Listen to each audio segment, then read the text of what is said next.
I came here several times with my father when I was little, but stopped eating here as often after growing up.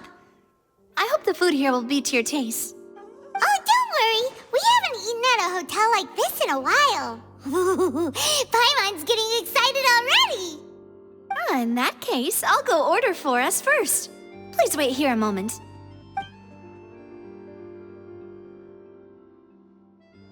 Ooh, everything looks so good.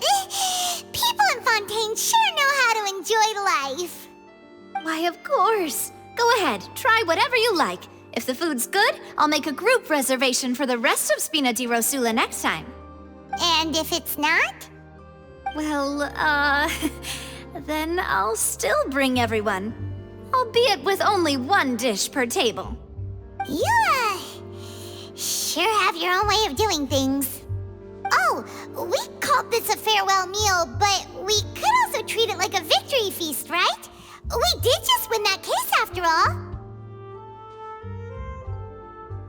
Oh, true. Very true.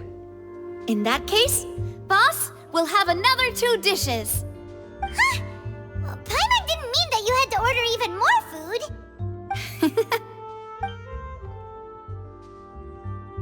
Speaking of cases, do you think that the mastermind behind the serial disappearances will get caught soon now that this has all happened? Well, we've certainly taken a big step forward, but I feel that's about it.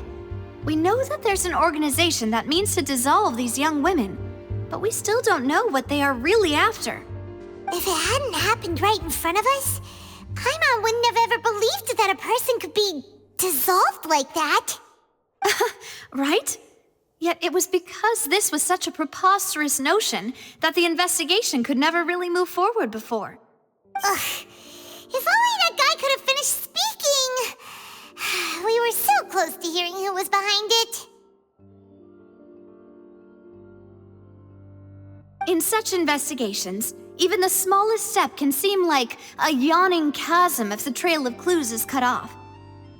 To be honest, I don't have high hopes for any follow-up that the authorities might conduct. It's not that I don't have faith in their ability, it's just that a different perspective is required in some matters. It's easy to guard against and deceive a single narrow perspective. A shift in thinking is required at such times in order to produce a breakthrough, which is exactly why the Spina di Rosula exists. Those highfalutin folk are not all-knowing. That's why we exist, to seep into the cracks where filth falls through, where their watch fails them. That's the kind of problems we solve. Seems Paimon thought things were simpler than they actually are. It's all right. Well, this was supposed to be a farewell meal, so I doubt you have further interest in this business, right? Let's talk about something else. Like, what are your future plans? That's true. We didn't have a chance to speak to her after the trial ended. It didn't really seem like the right time or place to do it anyway. I see. So, your primary objective, which has been foiled so far, was to have a chat with the Hydro Archon. I've heard that there's a long line of people waiting to meet Lady Farina.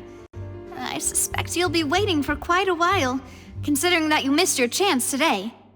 Yeah, we've heard that she's super popular here in Fontaine, and that it'll be tough getting any of her time. Well, would you consider some more, unique ways? Perhaps even methods of, let's say, questionable legality? Guess that's Spina di Rosula's boss for you. Chock full of sketchy ideas. Well, what did you have in mind? Well, one way would be to infiltrate a performance troupe at the Opera House, only to abandon your act at the play's climax and ask to speak to her after the performance. I'm sure Lady Farina would be eager to see the ending, and would agree in order to finish watching the play, don't you think? Could you suggest something a little more practical? This plan seems pretty hard to pull off. We'd have to go learn how to act, and acting's really hard. All right, here's another. Find a way to conceal yourselves under her bed. Then wake her up in the dead of night and demand answers. Don't let her go back to sleep until she answers all your questions. I can personally testify that this one works. When I'm sleepy, I'll do anything as long as I can finally get some sleep. That might work, but that's not really the problem. The problem is we don't want to get ourselves arrested.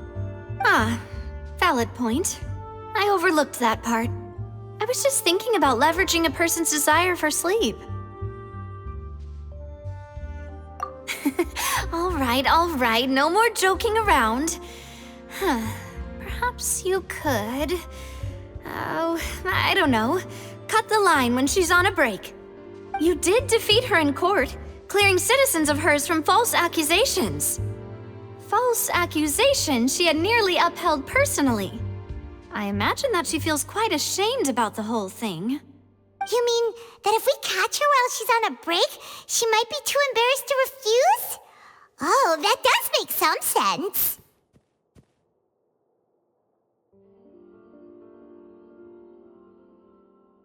Why don't we give it a try after this meal? You know, strike while the iron is hot and all. Huh? Paimon, did you drink my Fanta? Was this your drink?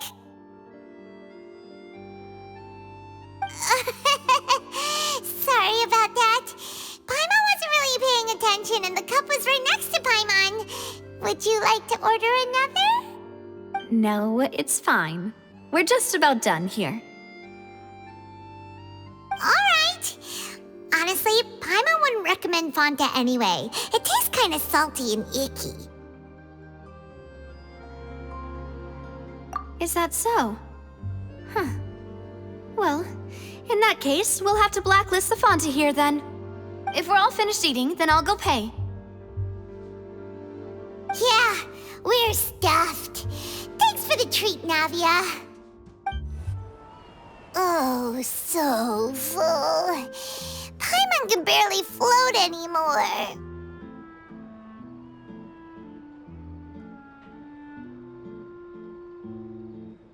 Nah, that would be so... normal. You know, like you. Okay. As for expenses this month, we're left with... Hey, Navia! What are you doing over there? Oh, nothing. It was just a meal, you know? Nothing the Spina di Rosula can't cover.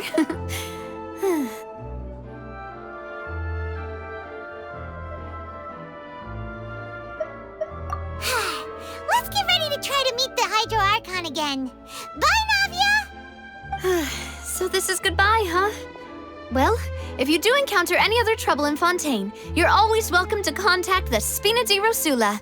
I'll give your requests the highest priority. In any case, I wish you smooth sailing. I'll see you again, partner. See ya!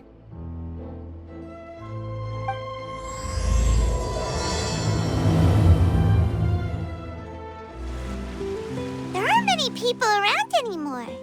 Looks like that boat we took to Araneas might have been the last one. Vache. Looks like we're back here again. Huh? Traveler? Are you hearing voices again? Ugh. That's kinda spooky. Are you sure we don't want to come back in the morning? Vache? Vache. Hey, why are you still walking towards it? There might be something nasty in the water. Huh? Hang on. Paimon can kinda hear a voice. It's calling for Vache, right?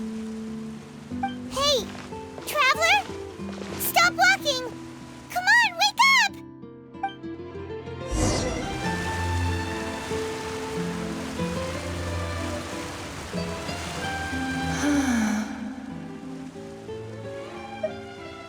Vache, are you my dear Vache? No, wait. You seem to be someone else. Do you know Vache? Do you know where my love is?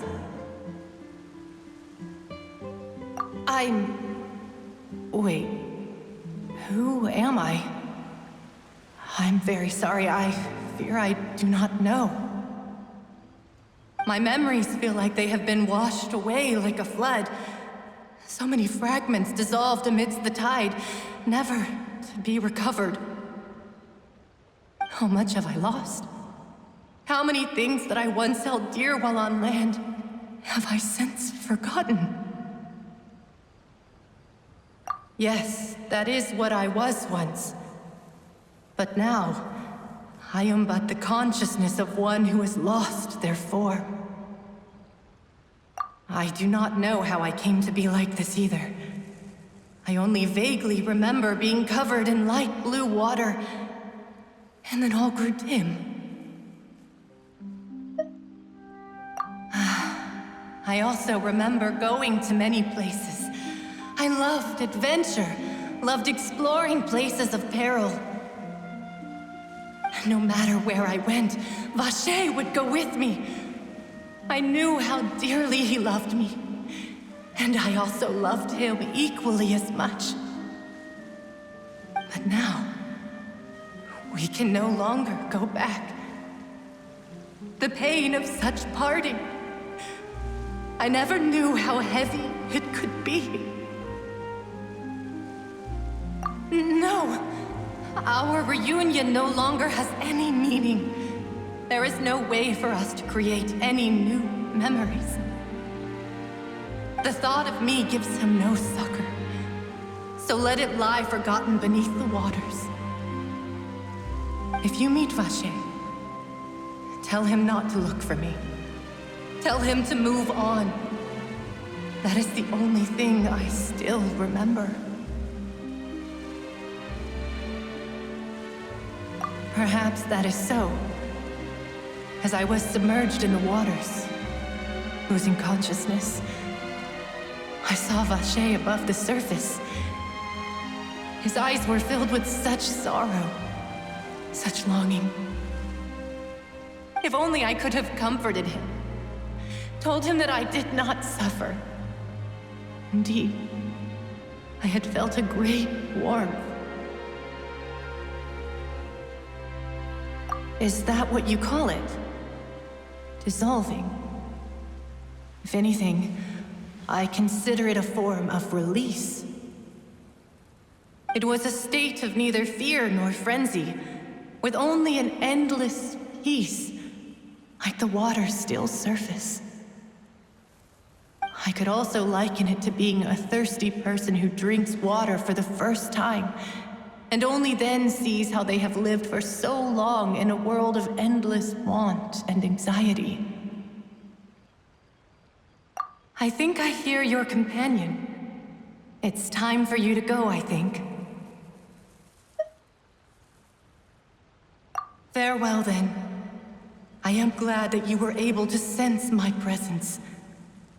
Remember, if you see Vacher, tell him not to seek me out any longer.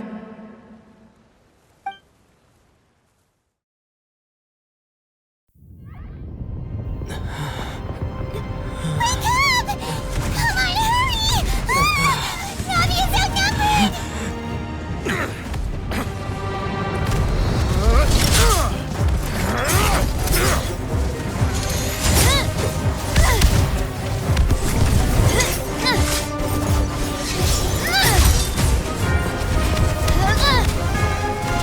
Demoiselle, look out!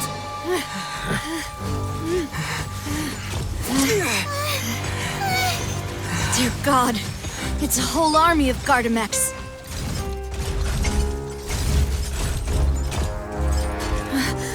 Chlorand?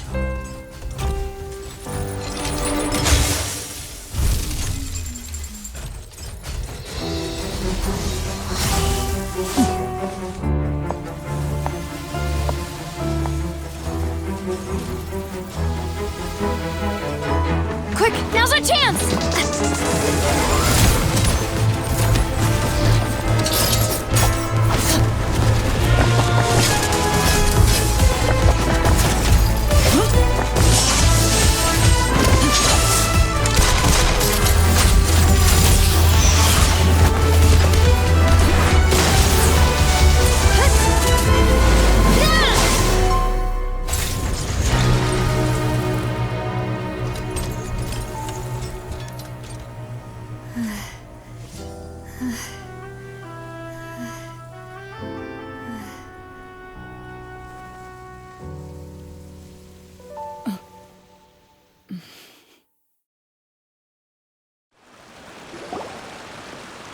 I should thank you for lending us your sword there, Clarand.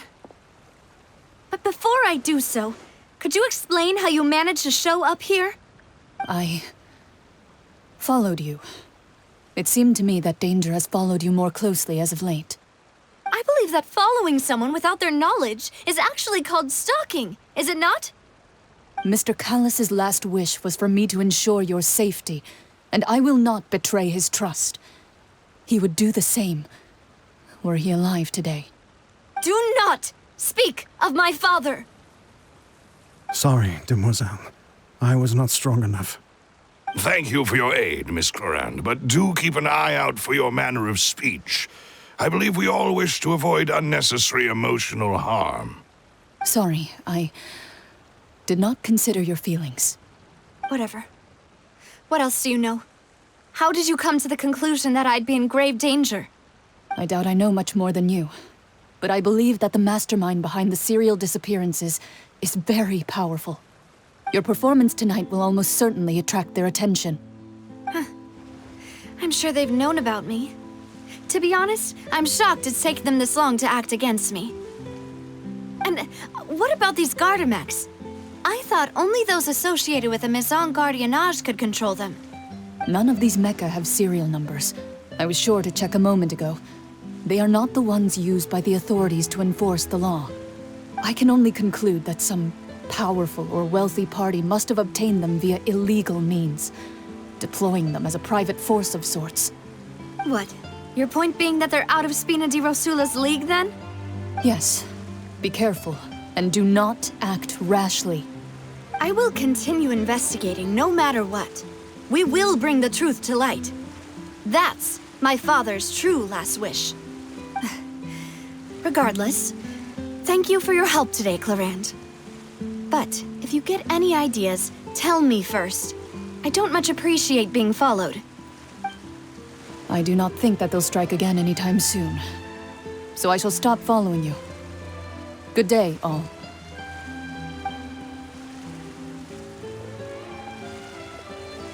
Right. I suppose that's the best news we've gotten today. Demoiselle, I believe that Miss Clarand was being sincere with you. If we tried, we could attempt to thaw relations a little. I know, she's... Oh, thank goodness! Paimon thought we were done for!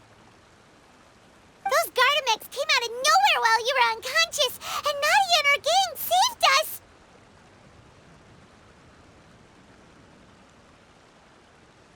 Oh, and there was that champion duelist named Clarand who came out to save us too! We got lucky there. Paimon probably couldn't have fought them off otherwise. Oh, come now. Forget all that polite talk. That wasn't really a farewell meal we had back there. Not for me, anyway.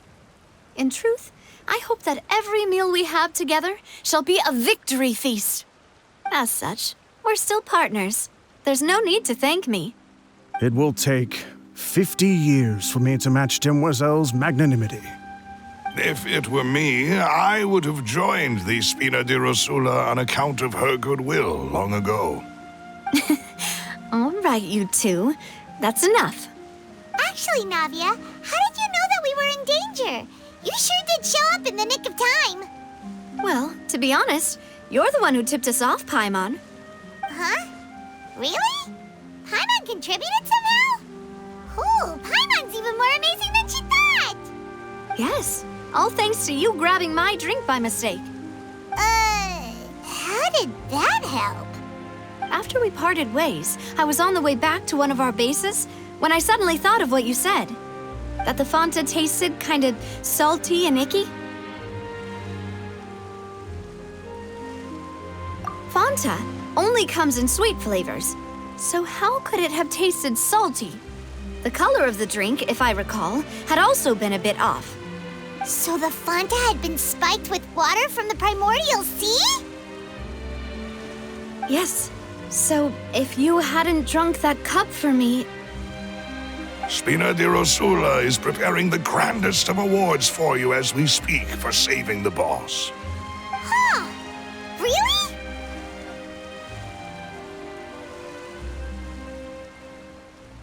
I sent people to Hotel de Boer to investigate, but whoever did this left no trace at all. That's when I figured out that you might be in danger, and hurried here as quickly as I could. But why would they go after us too? All we did was defend Linny in court and help clear his name. Ugh, now we're caught up in this mess too, aren't we? Well, you did foil a plan that they were probably pretty proud of, and almost got their name in the process. Speaking of which, did anything strange happen when you drank the primordial seawater? Well, it can't be a coincidence that the traveler fainted just now. He said that he heard that voice calling for Vache again. Oh, and this time Paimon heard it too, but it was real faint. Does this situation have to do with the primordial seawater then? Does that mean the primordial seawater raises someone's sensitivity to hydro when it's used on people who are not from Fontaine? That doesn't sound like too much of a bad thing, to be honest. New intel? While you were out cold? Well, let's hear it, shall we? Oh, that is important. Vache. That name doesn't ring a bell. I suppose he hasn't stepped forward as a witness in court lately. Since he saw that young woman dissolve, he was at least at the crime scene. But he never gave testimony or any information regarding people dissolving in the primordial seawater. Could he have been threatened? Yes, thank you. This is very important information indeed. We will continue to investigate. Oh, you mean you'll help us investigate? Well, you did say that our farewell meal didn't really count. That means we're still partners, right? And besides, we're in this now whether we like it or not. You're not gonna let those people who targeted us get off the hook so easily, are you, Traveler? Demoiselle, do try not to look quite so pleased. You are the face of Spina di Rosula, after all. You talk too much. Well, in that case, let's head back to one of our bases, shall we? I'll arrange accommodations for you. We also have some plans to go over, and hopefully we can deepen our bonds as partners. But we'll take that one step at a time, I guess. Don't worry, you two. With us around, our base is definitely secure. It's right up ahead, but let's make sure we weren't followed first. I've been keeping watch, Demoiselle. I haven't spotted anyone suspicious thus far. Very good. But let's not let our guard down for now. I shall find rooms for our respected guests. Thank you, Malus. Now, let's continue, Traveler.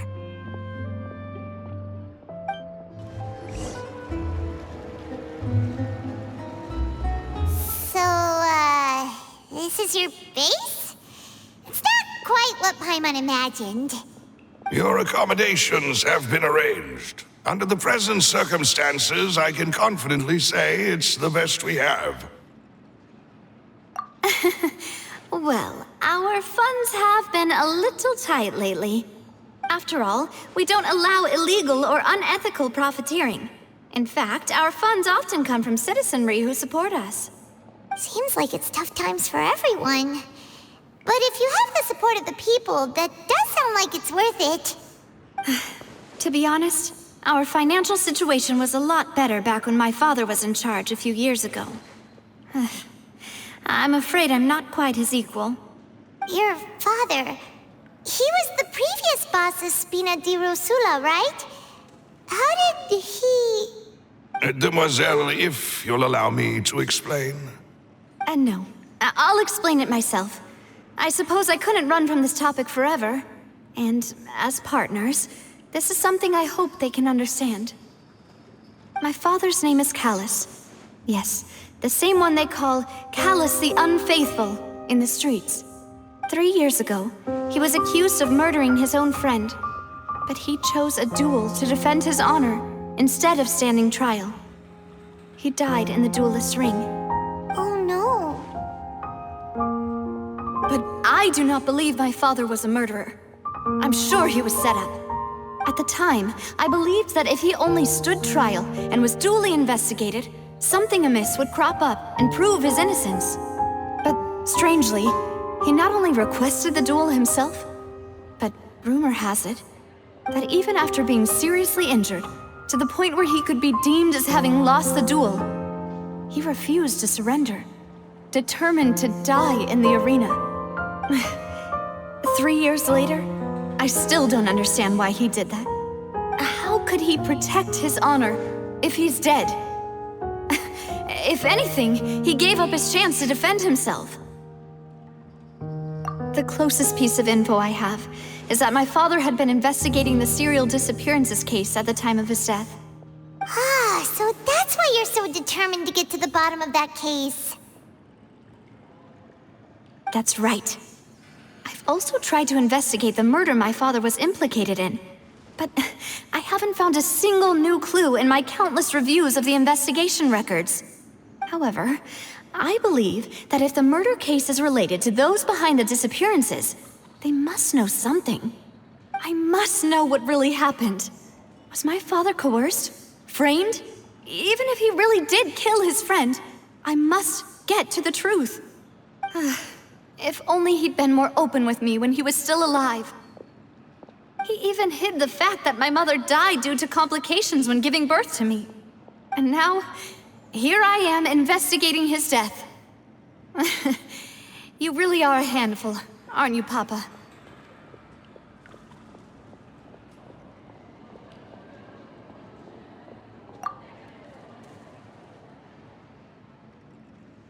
Demoiselle, please. If there is anything I can do, anything at all. I also will never believe that Master Callus murdered anyone. There are none whom I respect more than the two of you, Demoiselle. Master Callus did so much good in life, yet all it took was one murder case for him to be dubbed Callus the Unfaithful. Even our supporters decreased greatly due to that incident, hence our strained finances at present. Wait, if Callus was such a good man, wouldn't people at least be a little suspicious when he was accused?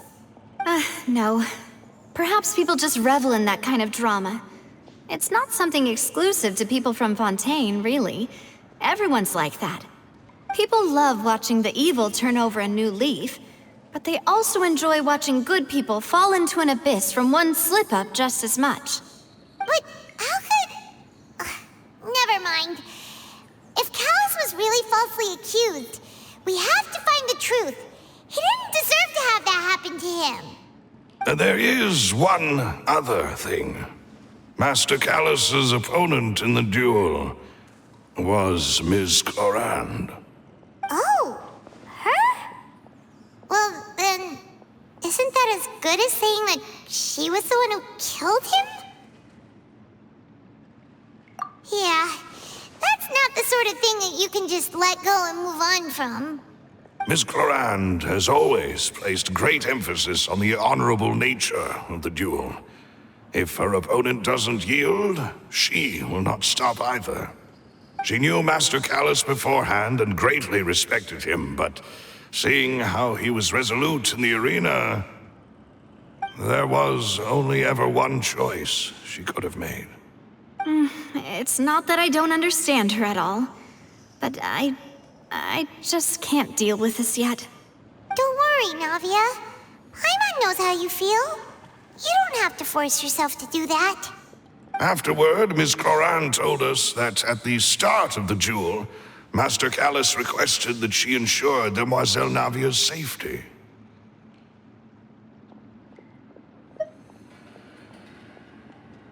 Yes, that is our understanding as well. Oh, Papa. What madness drove you to ask the person who killed you to take care of me? All right, anyway, that's the information I wanted to share with you. Even if it did sound like I was just complaining towards the end. Thanks. You two should go and rest. This was quite a day after all. Yeah, Paimon's beat. Please, relax and get some sleep. We will ensure you rest soundly. Whether it be responsibility for Spina di Rosula or Master Callus's death, it all landed on Demoiselle's shoulders so suddenly. This won't do. I must become stronger.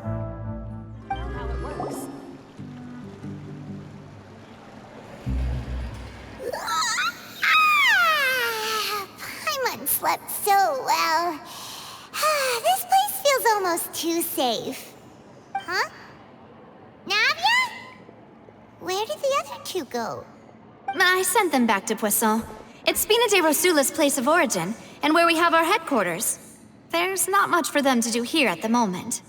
Paimon gets the feeling that you're just trying to get them off your back. But never mind that. When did you get back? Were you waiting here the whole time? No, I just returned after going out for a while. I did some investigating yesterday regarding the name Vache. Wait, so you didn't sleep at all? How could I after having such critical new evidence appear? Guess Paimon wasn't speaking for everyone just now, huh? Unfortunately, this name seems to have been wiped from existence. It doesn't seem to have a match anywhere. I suspect that those behind this have already taken steps to hinder an investigation from this angle. But that does prove that this Vache person is a key witness in the incident. Does that mean we're too late, though? No. There is one ray of hope. One place in Fontaine that they would find almost impossible to threaten, no matter how much they wanted to. And that is the archives kept by Chief Justice Neuvillette. A place where detailed files on all the cases in recent years are kept.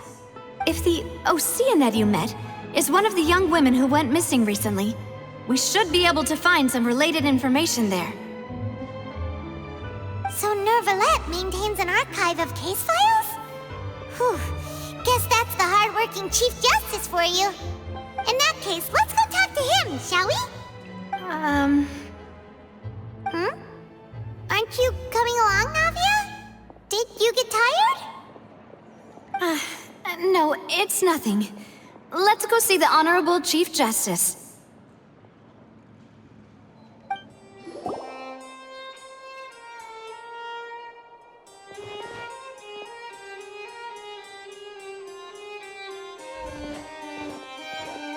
Halt! Please state your business here. The Chief Justice is presently occupied with official matters.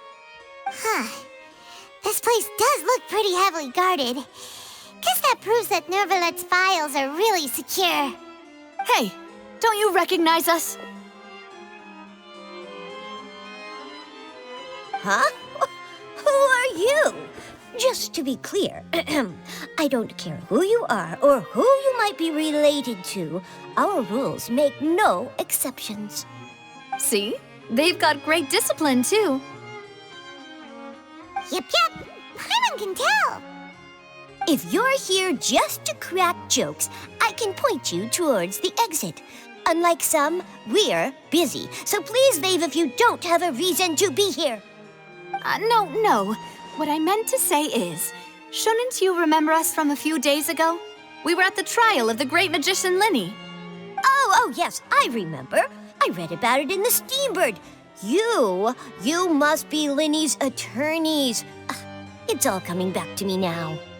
We're here today to report and archive some information on a follow-up case. Huh. Is that even a thing? Of course. Don't worry. We're here on official business. You can trust us. All right, then. I'll let you through. The Chief Justice is just inside. Thanks so much.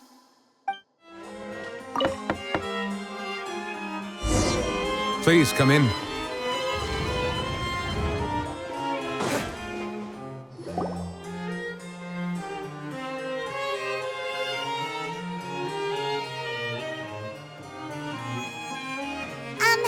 Sorry to barge in, Monsieur Neuvillette.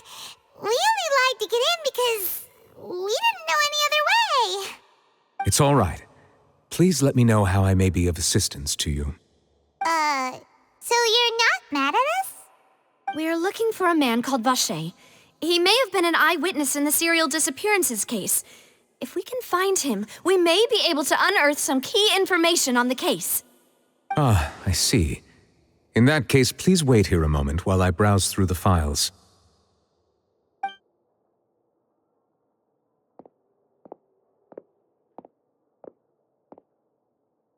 Who knew that Neuvillette would be so easy to talk to?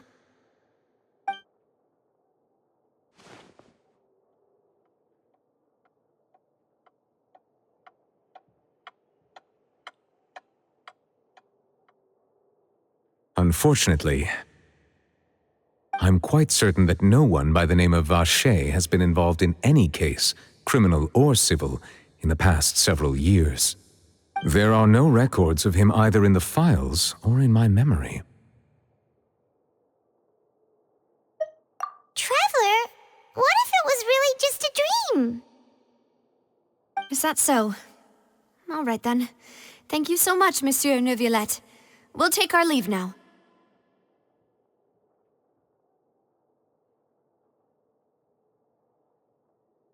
Ahem.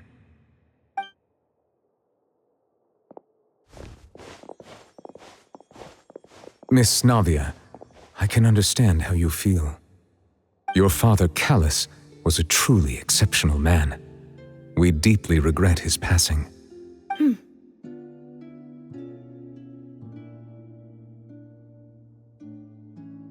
And what are you trying to say, Monsieur Neuvillette? Are you trying to console me? Extend your sympathy? Or just express some tendril of regret? No. You are not trying to do any of that. I can hear it in your voice. There's no emotion behind your words. You only said those things because you felt like you should.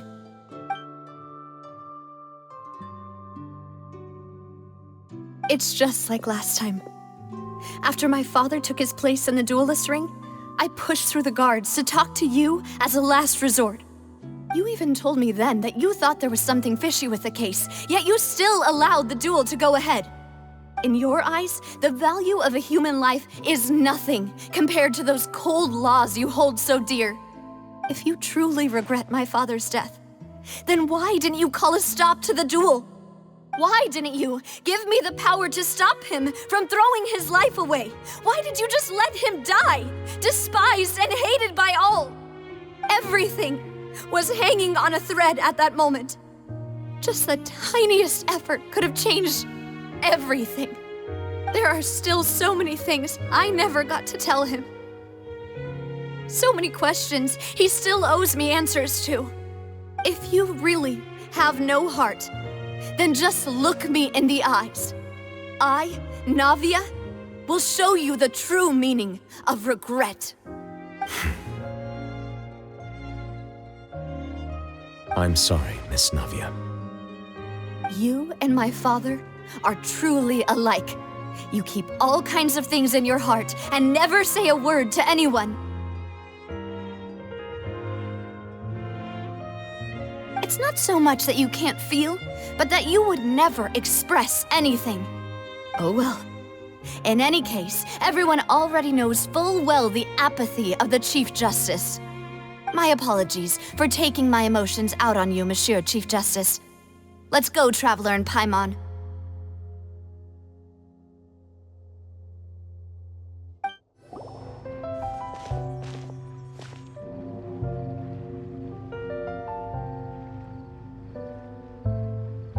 Navia, are you okay? I'm fine. Rain. It's raining. You're right. Wasn't it still sunny when we went into the building? And there shouldn't be any active trials today. How strange. Now that I think of it, on the day my father was convicted of murder, it was also raining. What is it? Did you think of something?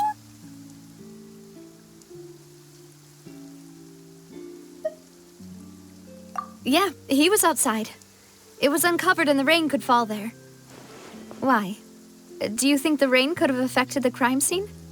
That thought has occurred to us before. We've even expanded the search area to try to account for that, but didn't find anything of value. Oh? Wait. You don't mean... So you're saying that the true murderer could have been turned into water and then got washed away with the rain? Yeah, and if that's what had happened, then no one would have believed your dad, even if he explained what he saw to the authorities. I really think I found a true genius for a partner. You're completely right. How did I not connect the dots earlier? All right, let's go to Poisson. With this new lead in mind, we'll get to the bottom of my father's case for sure. Yeah, we're gonna make progress for sure this time. Do you want to go with me now? Or do you want to head over by yourself later?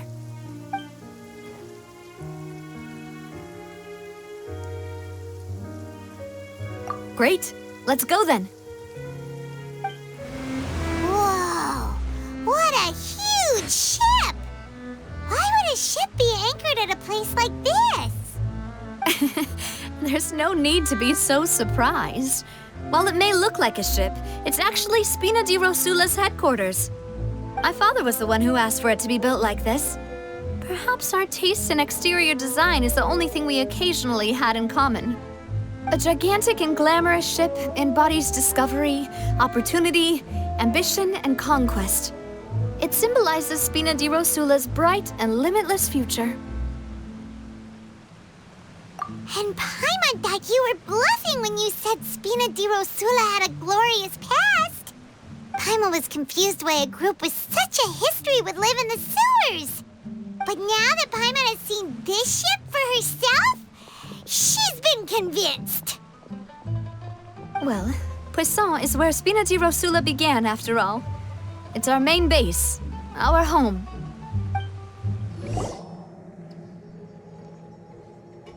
Melus, we're back! Apologies for the wait, demoiselle, and our most important partners. You said before that you still had some business at the court. What brings you back to Poisson so quickly? About that.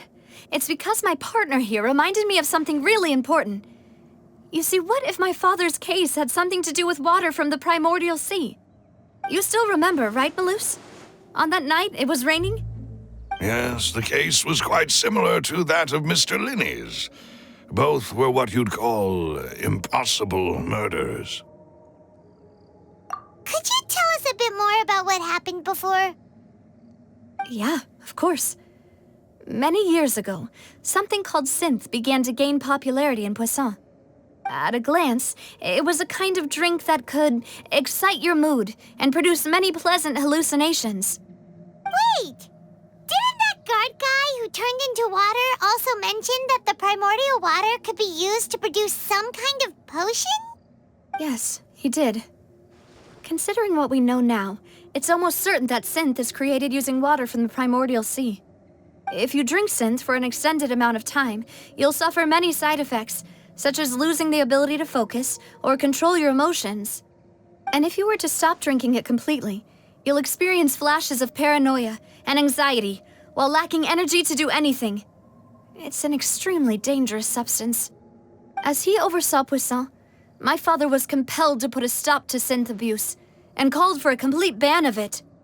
Boss's uncompromising attitude incurred the synth vendor's wrath, but no matter how much they threatened or bribed him, he refused to yield.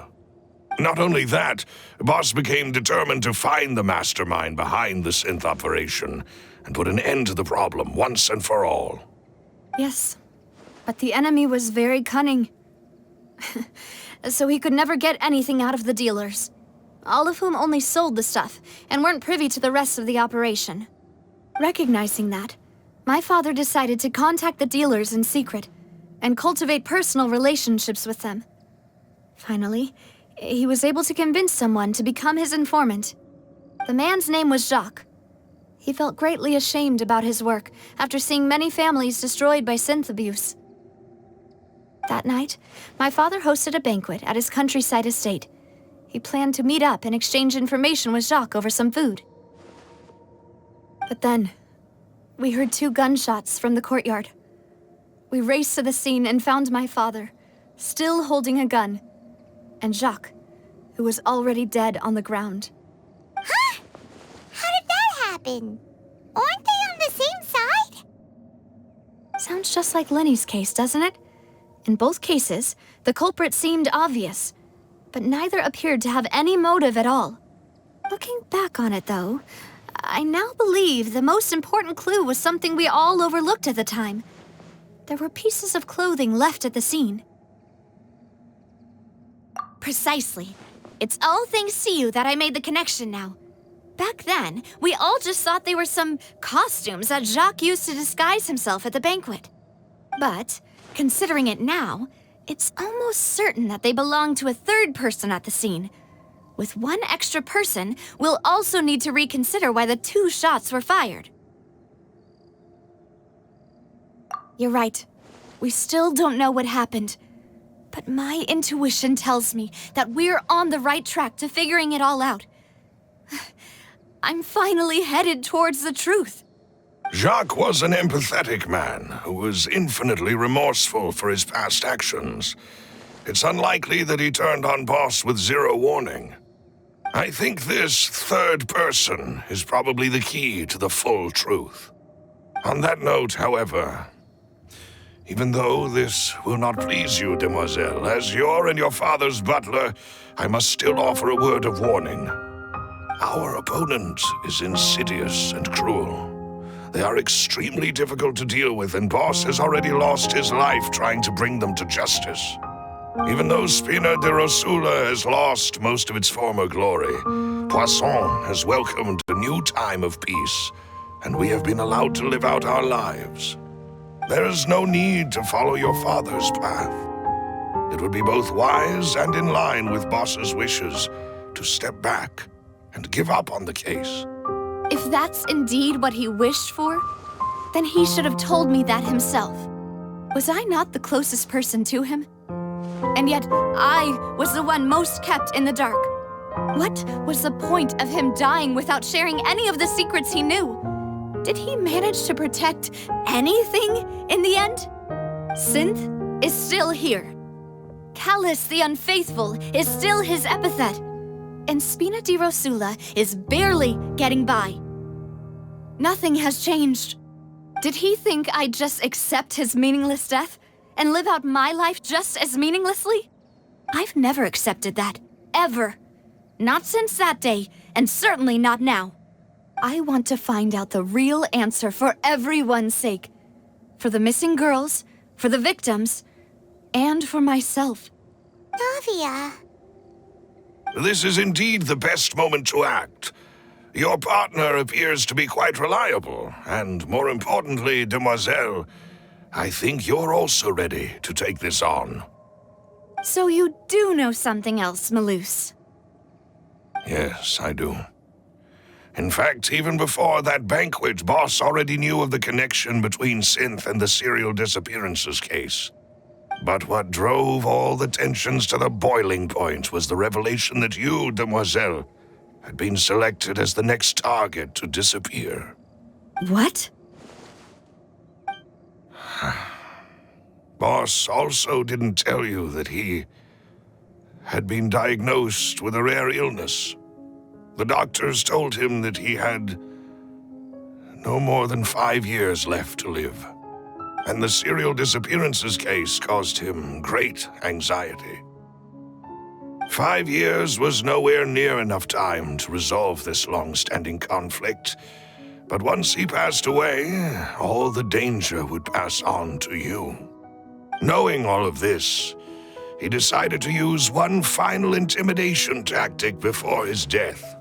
He claimed to have already gotten his hands on some key incriminating evidence for the other side, and even told some members of Spina di Rosula about the details. But as long as you remained safe, he would not share the evidence with the public. If something were to happen to you, then he and all those he told would immediately expose all they knew about Synth and the disappeared victims. Right. night, so nobody would be able to get off scot-free. As we've seen, Boss's tactic has worked. Even though Boss has been gone for a long time, the other side has not tried to take Demoiselle's life. No, I don't believe it. He never appeared to look sick to me. No father wants their daughter to see them weak and haggard, especially someone as proud as Boss. To him, dying in a duel and suffering lasting dishonor as the unfaithful was still far preferable than losing face in front of his daughter. So he chose to die in silence, so that he could protect me. I'm afraid you're not understanding this correctly, Demoiselle. What Boss wanted to hand to you was not a parasol, but a sword. If Boss's spirit could hear you telling me that you want to find the answer for the sake of everyone involved, I'm sure he'd be extremely proud. That fool. Couldn't he have just given it to me straight? No. He might have set up everything precisely because he never thought I'd be able to understand him.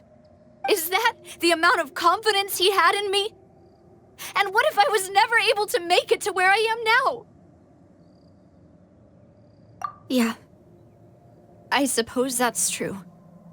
With the way he'd set things up, if I had wanted, I could have just lived out my life without a care in the world. But thankfully, he rarely talked to me about complex matters, and thus understood little of me as a person. In this case, he really didn't need to give me an easy way out. Malus, what was the key evidence that he shared with you? It's the location where synth is produced. Essentially, it's the enemy's headquarters.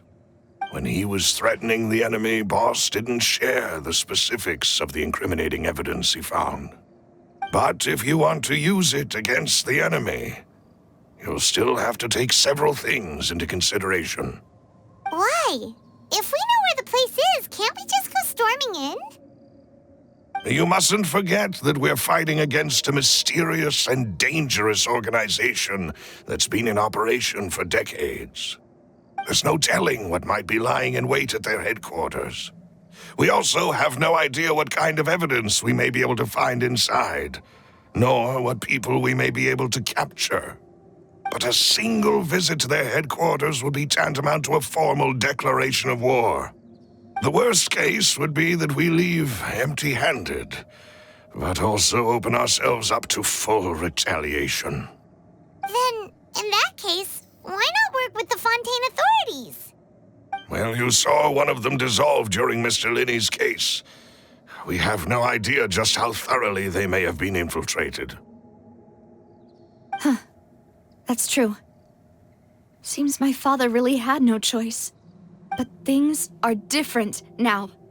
It should be a lot easier to prove the other side's guilt, now that we've connected Synth with the disappearances case. You sound like you've put a lot of thought into this, Malus. I am the butler, after all. I live but to serve the boss and Demoiselle's will. I've always been willing to take on any kind of risk for your sake. But considering my relative lack of ability, I've spent my time keeping secrets, performing basic investigations, and waiting for the right time to come. Thank you for all of that, Malus. Have you discovered anything new in the past few years? Let me think. One conclusion I came to is that the enemy must be quite familiar with Spina di Rosula, or at least have an informant planted here. When I announced orders to the organization's members on Demoiselle's behalf, I used to deliberately keep a few people in the dark and observe the reactions of the synth vendors. If the vendors didn't change their plans, then the individuals informed of our orders must be innocent. If the vendors packed up and fled, however, then someone must have given them the news. After several rounds of testing and investigative tracing, I've narrowed the suspect list down to 3 people. The first is Florent, Spina di Rosula's senior advisor. Huh? Florent? Yes, surprising, isn't it? He was one of the people Boss trusted the most, which also means that he was someone who understood Boss really well. Thanks to his position within Boss's innermost circle, he always knew our upcoming plans and could thus avoid capture this whole time. There's someone else like him too. Marcel, the head of Confrérie of Cabrières. Uncle Marcel. It's a guild in Poisson. Boss helped it to grow to its current size and prominence. In the beginning, they were only reselling some daily goods, but now they're one of the richest guilds around with a lot of business connections in the city. So, they're like a sister organization of Spina di Rosula? Yes, you can say that. When we were fighting against the synth dealers, they provided us with plenty of support. It's a bit difficult to imagine someone using their own money to hunt down themselves. The final suspect is Thierry, the man responsible for coordinating information between Spina di Rosula and the guards. Although the guards mostly leave us to our own devices, there are still many activities we have to report to the local authorities. Since Thierry is always in the know about our current activities, he could theoretically always plan one step ahead. I see. These are all people who I communicate with quite regularly. To think that the enemy we've been fighting against has been right next to me all along, among those I trust the most. It's almost too hard to believe. If you want to investigate them, please take every precaution to not alert the quarry. Judging from our experience, the enemy is extremely cautious. Of course. And thank you, Malus. You've provided us with a lot of great information. You're too kind, my lady. I'm just doing my duty. And before I forget, proving Boss's innocence would also mean clearing him of blame in Jacques' death. After that incident, Jacques' wife and daughter were taken into the Spina's care. They still live in Poisson today. If it might help, you could also pay them a visit. I can make the necessary arrangements. Oh, thank you so much, Malus. You really are the best. A new case awaits, my dear partner. I hope we can work together to uncover the truth and end this case once and for all.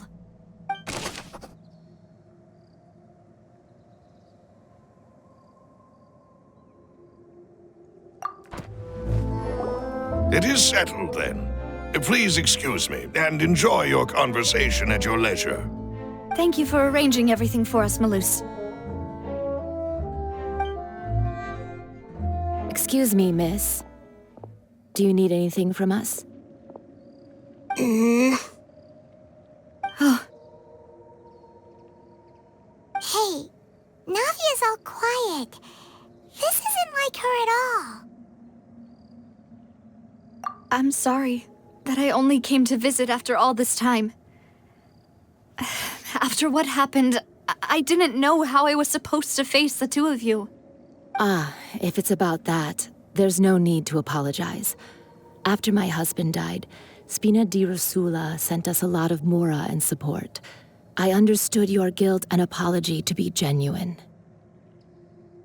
But aren't all of those things nothing compared to the loss of Jacques? I can understand the kind of pain that comes with losing a father so needlessly. You don't understand at all. I didn't know how to face you, because I didn't know what I could possibly bring as a consolation gift. I know only the full truth could bring closure to you, and to all of us. I'm sorry. I appreciate the sentiment, but you don't have to carry all that guilt. On the matter regarding my husband, my daughter and I have more or less found our answer already. Would you mind sharing it with me? I really can't believe that my father could ever bring himself to shoot Jacques. I always knew that my husband's money was earned through others' suffering.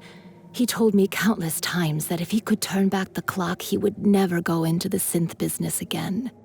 He had many regrets, and felt that he took the idea of providing for his family too literally. For the longest time, he thought Mora was everything. So when Mr. Callis came to him with a proposal, he accepted it almost immediately. He tried to be as careful as he could, but even so, he was still found out by the higher-ups. They found out about his betrayal? Papa didn't say that exactly, but Papa did tell me that I should never be ungrateful. Before he left that day, he told me that he had no choice. It was only later that I realized it was his final farewell to the two of us.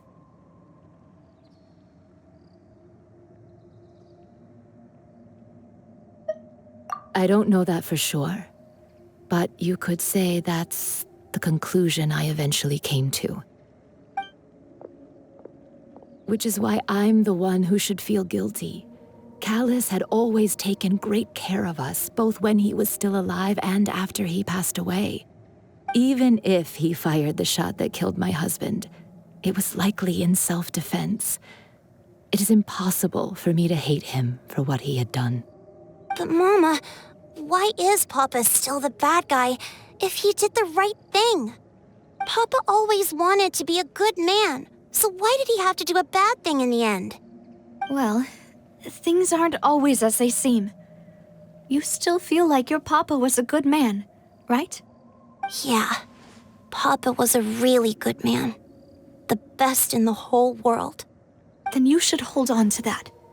If a good man had to do a bad thing, then he must have had his reasons. Regardless of whether he left you a parasol or a sword. He must have done so to give you a better life. Oh. Thank you for everything you've told me. I will definitely find the truth. The current state of things is not something I'm willing to just sit back and accept. Thank you. I'm very grateful to hear this from you. Even though your personality is quite different from your father's, your determination when you speak is really similar. You really think so? That's the first time anyone said that to me.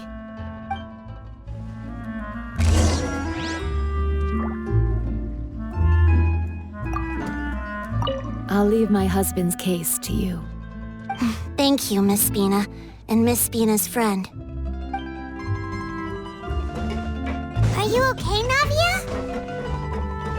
I'm fine. Don't worry. Let's investigate the 3 suspects next. Florent should be nearby, and we should be able to find Thierry and Uncle Marcel in the city. I'll get myself together on the way, so please don't worry.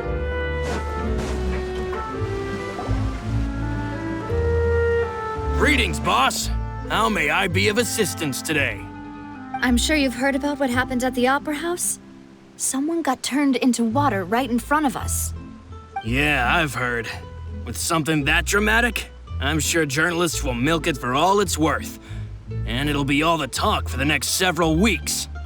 It also reminded me, on the day that the incident happened with my father, it was raining outside, and we found some clothes left at the scene. After my partner here put the dots together for me, I feel like we should try to reopen his case. Can you do me a favor and try to recall what happened that night? Let me think. Mr. Callis was feeling pretty upbeat that day. So he was drinking and bantering away with us at the table. After that, he told us that he wanted to go get some fresh air. So we let him go without thinking much of it. Who knew that we would hear 2 gunshots ring out right after? My first reaction was that Mr. Callis's life was in danger. So I grabbed my holster and made a mad dash toward the scene. But when I got there, it was already too late. Mr. Callis was standing over a dead body with a gun in his hands. All we could do was look back and forth at each other, not knowing what to say. So you also remember 2 gunshots then? Indeed. The guard said that the first shot didn't hit anyone, while the second killed Jacques. But I've never really bought that explanation. Reason being, Mr. Callus had left his gun on the table. I even made sure to confirm that before running to the scene. But according to the guards, that doesn't mean he couldn't have had other guns on his person. About the clothes left at the scene that you mentioned, do you think there was a third person there who was turned into water? At least from our perspective, my father had no reason to kill. So he would also have no reason to bring an extra gun with him. The gun he was holding probably belonged to Jacques, or a third person on the scene. Yeah, that makes a lot of sense. So you're saying Mr. Callus ended up with the gun because he seized it from one of the other guys? But hold on. If that's what had happened, then why didn't he share the truth with any of us? He didn't even want to face the Oratrice machine, and chose instead to prove his honor in a duel. Did he lose all faith in the courts after seeing someone dissolve right in front of his eyes? About that, Malus told me a thing or two. So, I think I can understand why he committed to the duel. I'll tell you everything, once the whole truth has been revealed. I understand.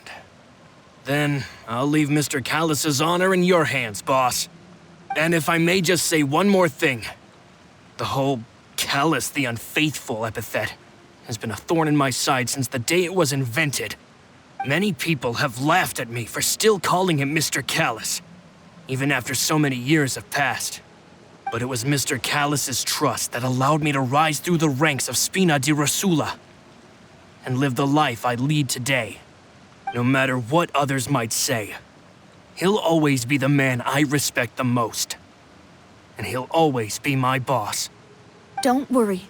I will definitely find the truth. You and all our other comrades at the Spina deserve to know the truth as well.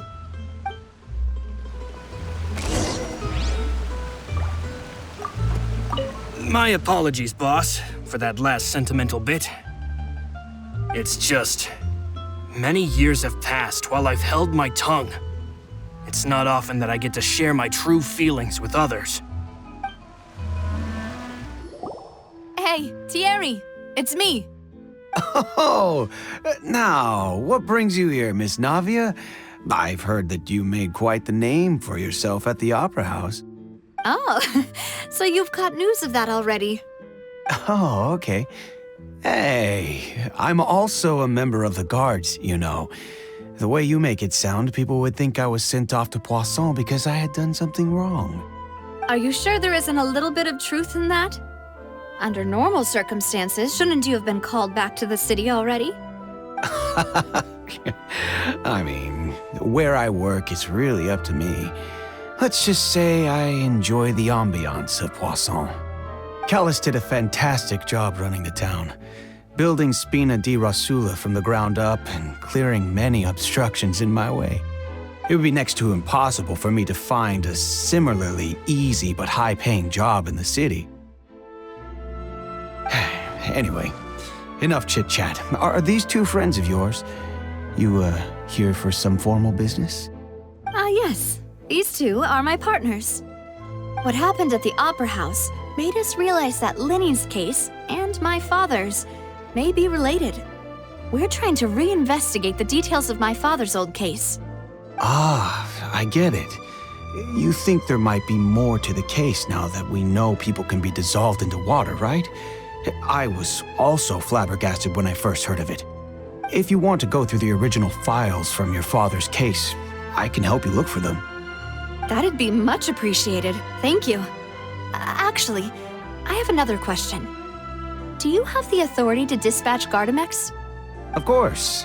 Without them, I couldn't possibly handle Poisson on my own. Why do you ask? We definitely can't use them to forcefully get more evidence for your father's case. Well, you see, just recently, we were attacked by a horde of unnumbered Gardamex in the city. So, if you hypothetically wanted to do something against me, all you would need to do is get rid of the mecha serial numbers and send them after me. Then you think too highly of my abilities. Dispatching mecha is very different from controlling them. If I had to make an analogy, when you order a dish, the chef will make it for you. You can ask the chef to cook, but not to massage your shoulders or carry your baggage. If you try to make unreasonable demands, the chef would just think you're out of your mind and ignore you completely. The same goes for me and my Gardamex. Removing a serial number is also not as easy as you might think. There are a lot of complex steps to it, and it's almost impossible to keep it a secret. So I can promise you, those mecha were definitely private units. They're certainly not cheap. So, whoever their owner is must be super rich, powerful, or both.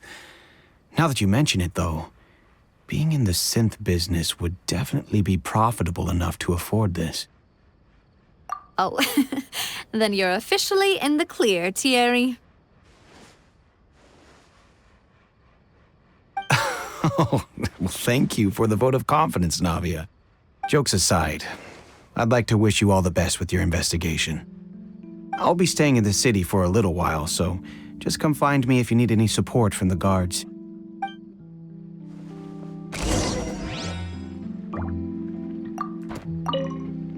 I'll see what I can do for you in Spina di Rosula when it comes to guard stuff, but don't go advertising it to everyone else.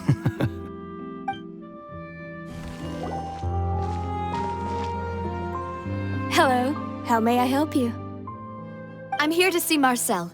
Could you please let him know? You can just say Navia's looking for him. Sure, I will let him know right away.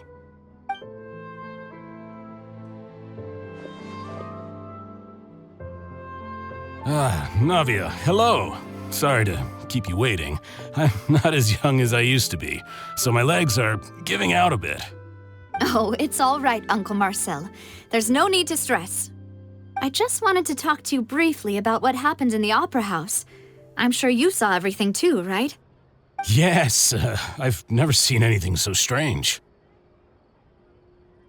Oh, you were at the Opera House too? That's right. I went there with Navia to see the magic show. Who knew it would turn into a whole murder mystery? I also witnessed your marvelous sleuthing work. Quite impressive. To beat the Hydro Archon at her own game on her own turf, I can already imagine everyone in Fontaine discussing your exploits over a few glasses of wine. Oh, Paimon doesn't want to become the talk of drunkards. Apologies. It's just how Fontaine is as a nation. Everyone loves drama and theatrics. Uncle Marcel, you've also noticed that other thing, right? The fact that humans can dissolve in water? Yes, I was reminded of your father's case right away. Is that what you're investigating now? Exactly. I still don't have much solid proof, but I can sense that the other side has already begun to act. Oh, and what makes you say that?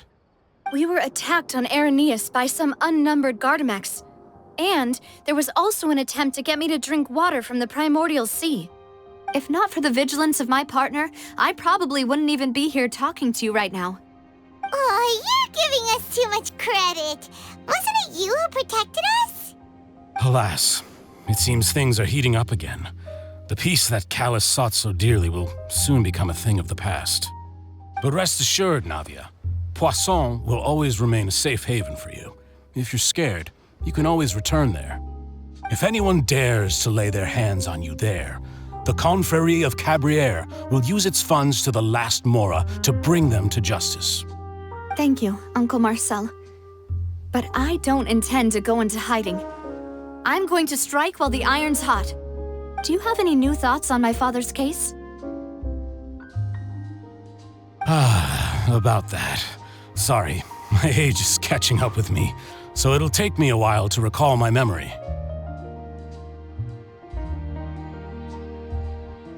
The Confrérie was responsible for that banquet, so I was out and about the whole time making sure things were running smoothly. I didn't even have the time to drink with the guests.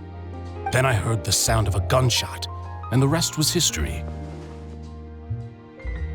Oh, it's okay. No need to push yourself. We'll ask around some more. see if there are any valuable clues elsewhere. Sounds good. Just let me know if you ever need Mora. All my wealth comes from Callus's patronage and support. I'll spend however much it takes to clear his name.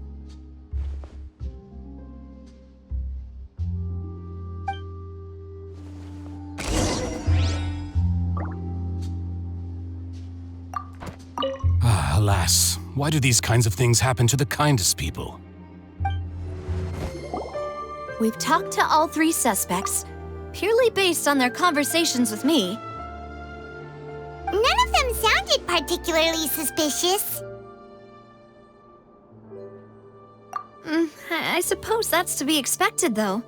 If a single conversation's all that's needed to find them out, then my father wouldn't have needed to investigate the case for so many years. Anyway, even though we didn't make a breakthrough, let's still compile what we were able to find. But where should we start? Ah, you're right! Flora mentioned that Callus probably only ended up with the gun because of circumstance. That makes sense. According to Jacques' family members, he already told them that he had been discovered, and that he had no choice before he left home that day. If I had to guess, he probably received an order from the synth boss to kill my father. Had he refused, he and his family's lives would have been forfeit. So, Jacques fired the first shot?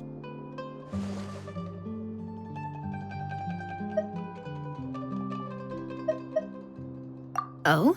And why is that?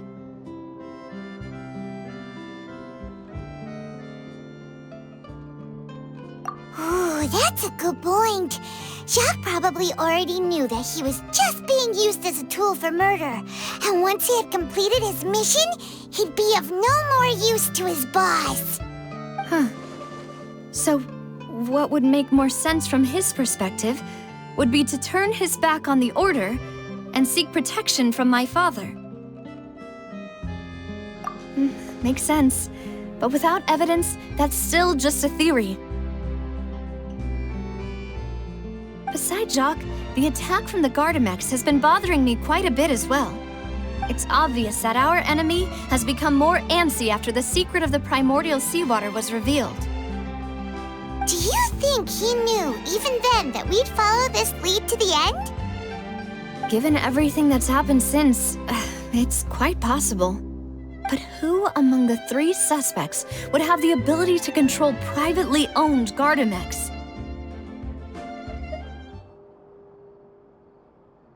Uncle Marcel? My father did really trust him. And they worked together on a large number of projects. Maybe that's how he got to know Jacques. And with funds from the Confrérie, he could also afford a large number of Gardamex. It's still really hard for me to imagine, though. After all, Uncle Marcel has been around since I was just a child. Also, wouldn't this mean he has been spending a whole lot of Mora and energy to fight his own synth business?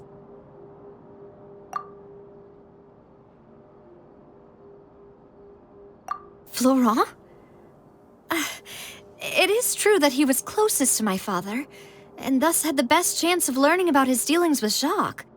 But as Spina di Rosula's advisor, his work mostly deals with personnel and security, so he shouldn't have much means when it comes to finances.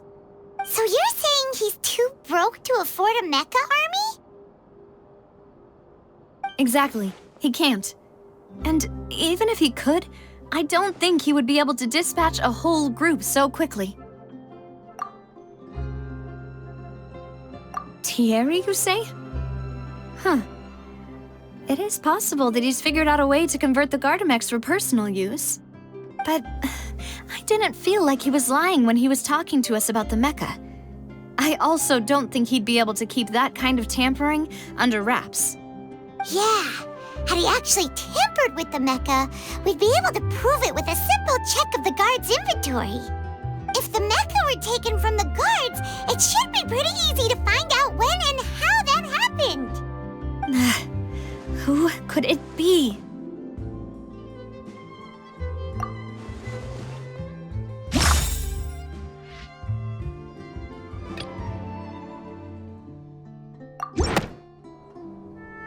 You know, if you think everything through, Uncle Marcel is indeed the most suspicious of them all. Could we be missing other suspects? Malus didn't know about the people turning into water thing when he narrowed it down to these three, did he? Malus has always been very reliable, and his judgment of others' trustworthiness has been fair and well considered. When he laid out his case for the three, the rationale he gave me made a lot of sense as well. The suspect is knowledgeable about the Spina's internal affairs, has the means to dispatch Mecha to assassinate us, and possesses significant intellect and foresight. Even if I don't want to believe it, I'm starting to see how things could all tie back to Uncle Marcel. Well, we still have another trump card on top of all the theorizing and speculating. Yes, Malus did say that charging straight in there would be extremely risky, but we don't have any other options right now. We need far more solid proof before we can hope to go charging in on our enemy. Navia, here you are. Oh, I've been looking for you. Huh? Aren't you the guy from the guards? Did something happen? Yeah. News came from Irenaeus just after you left. We've got another trial on our hands. Wasn't that place built specifically for holding trials? What's so newsworthy about this one? I know. But they said the person they're putting on trial is a Fatui harbinger called Tartaglia. What? Is that someone you know? Yeah, we know him. Maybe even a little too well. Well, he's been accused of being the true culprit behind the serial disappearances case. It's absurd, don't you think? Wait, how? None of our investigations have had anything to do with him. That's what I thought was strange about it, so I came to tell you the news right away. If the charge against him stands, then it'll be next to impossible to get the guards to support any of our planned investigations. Right, because they'll think they've already found the culprit. Yeah, and it'll be a lot harder then to clear Mr. Callus's name. I understand. Well, partner, what do you think we should do? We still haven't found any conclusive evidence.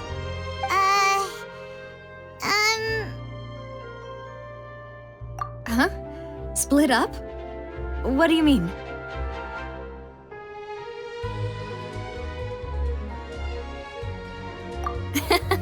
Just as expected of my partner.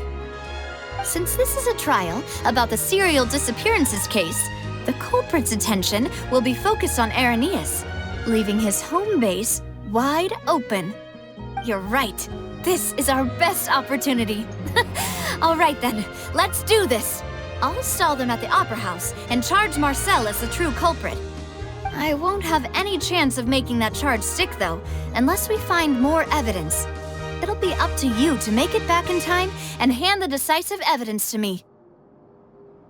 We'll help you, just like you helped us in Linny's trial. Demoiselle, please allow us to accompany you. I'm ready. Ah, Malus, Silver. When did you two get here? We heard that you'll be leaving Poisson and figured that you might require our assistance. It's our hope that your confidence will be bolstered with the two of us by your side. Thank you so much. Then, let's make haste for Irenaeus. Paimon, Traveler, I'll see you at the Opera House. See you then!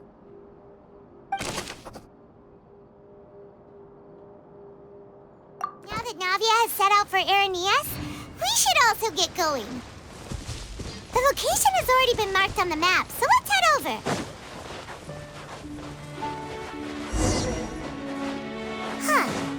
According to Malus's info, the synth production base is underwater. Let's go and try to find the entrance. Finally found it! So this is the entrance that leads to the synth production base. It sure doesn't seem out of the ordinary at all. You're right. An important place like this is bound to have a ton of protective measures and mechanisms. Navia's probably arguing up a storm right now to stall for us. It would appear that I must repeat my question again, Mr. Tartaglia. Do you accept the charge that you are the true culprit behind the serial disappearances case? To be perfectly honest, I don't understand your country's complicated court system, or the reason why I'm being charged with something I've never even heard of. However, I did hear that people who have been charged can choose to participate in a duel to clear their name. Is that right? In which case, as long as I accept the charge, I can have an all-out fight with that champion duelist Clorend, right? I've got to admit, that's one of the most enticing offers I've ever received. When I privately sparred with her last time, she was obviously holding back. Real disappointing. Hey! Don't you understand? You're currently the prime suspect for a major case. This isn't the place for you to be looking for fights. Oh? Sounds like the Hydro Archon wants to lecture me on the ways of the Opera House. Then why don't you duel me too? I'm the kind of student that learns best in the heat of battle. No. That's not what I meant. Alas, it would appear that communication with the defendant is going poorly, and we have made very little progress. In that case, let me explain everything from the very beginning again. The goal of this trial is to determine the culprit behind the serial disappearances case. That case had nothing to do with him! You've got the wrong man! Huh? What's going on? Why is she interjecting again? I told you it couldn't be one of the Fatui Harbingers. Miss Navia, this is the second time you've interrupted the court proceedings. I only tolerated your behavior last time because you were able to provide the court with a key eyewitness. But that was an exception rather than standard court protocol. I can very well charge you with contempt of court for your interjections. Oh, please. Did you ever think I had any respect for this place's pointless theatrics? We can put that discussion aside for now. I'm not here to argue with you. I'm here to charge the true culprit behind the serial disappearances case.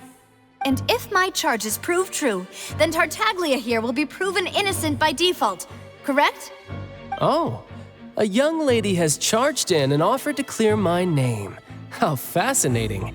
Well, I'd gotten half bored to death by all these rules and procedures anyway, so I'll take you up on that offer.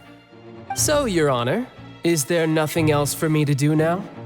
You may take a seat for now in the audience, but that doesn't mean the suspicions against you have been lifted. Now then, Miss Navia, who is the person you would like to charge instead? That person is...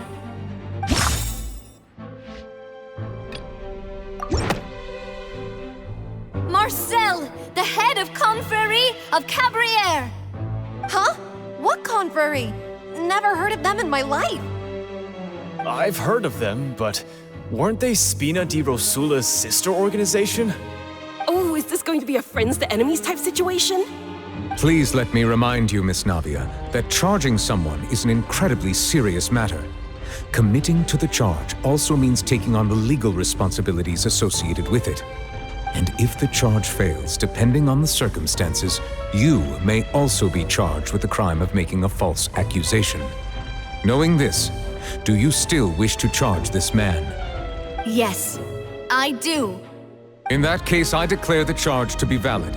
Miss Navia and attorneys, please take your places on the court. Members of the guards, please contact Mr. Marcel right away so that he may stand trial.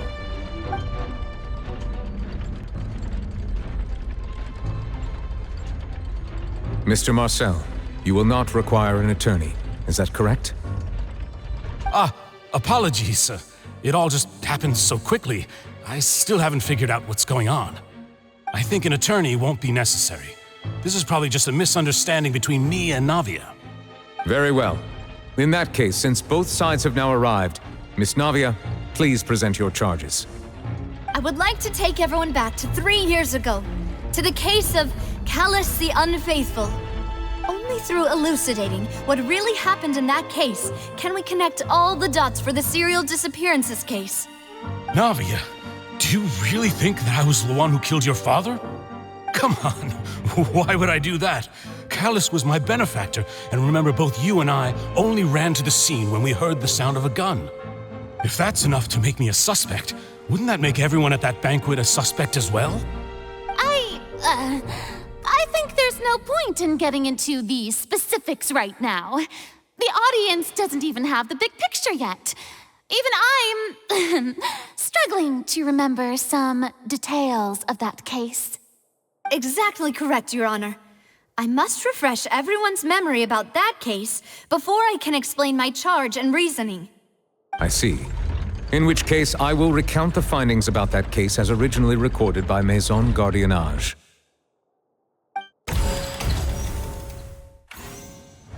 On the day of the murder, Spina di Rosula hosted a large banquet in a countryside estate owned by the Confrérie of Cabrières. During the banquet, all attending guests heard 2 gunshots from the courtyard. When the guests arrived at the scene, they found the primary suspect, Callus, holding a gun, while his acquaintance, Jacques, lay dead from a gunshot wound. The guards' investigation did not recover any other firearms from the scene. As a result, they concluded that the suspect's first shot must have missed, while the second must have taken Jacques' life. The suspect did not dispute this conclusion, and also declined to defend himself in court. Instead, he chose to prove his innocence through a duel. Callus was defeated by champion duelist Clarand in the ensuing duel, and soon succumbed to the injuries. These are the known facts about the case.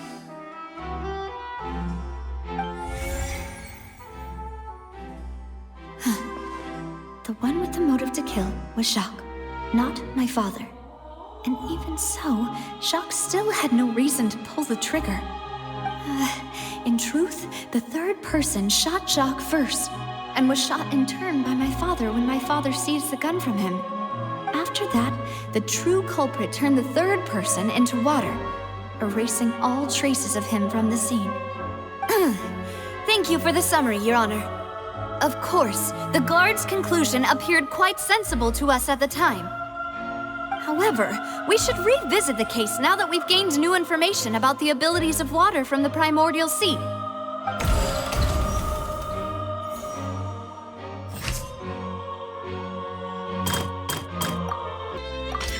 The testimony of the victim's family confirms that Jacques had thoughts of assassinating Callus when he set out for the banquet. However, in the end, he reconsidered, and instead shared everything with Callus, hoping to seek the latter's protection. Unfortunately for Jacques, the true culprit had already considered this possibility, and had sent out another assassin.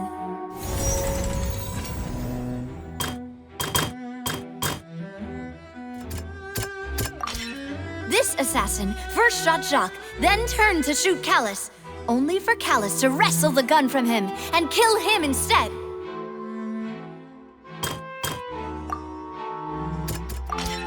A pile of clothing was found at the scene.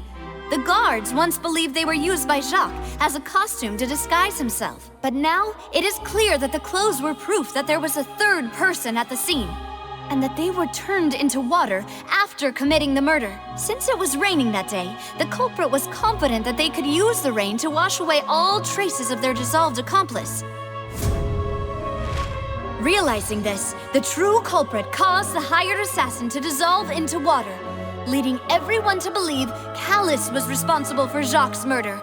This is the true version of events.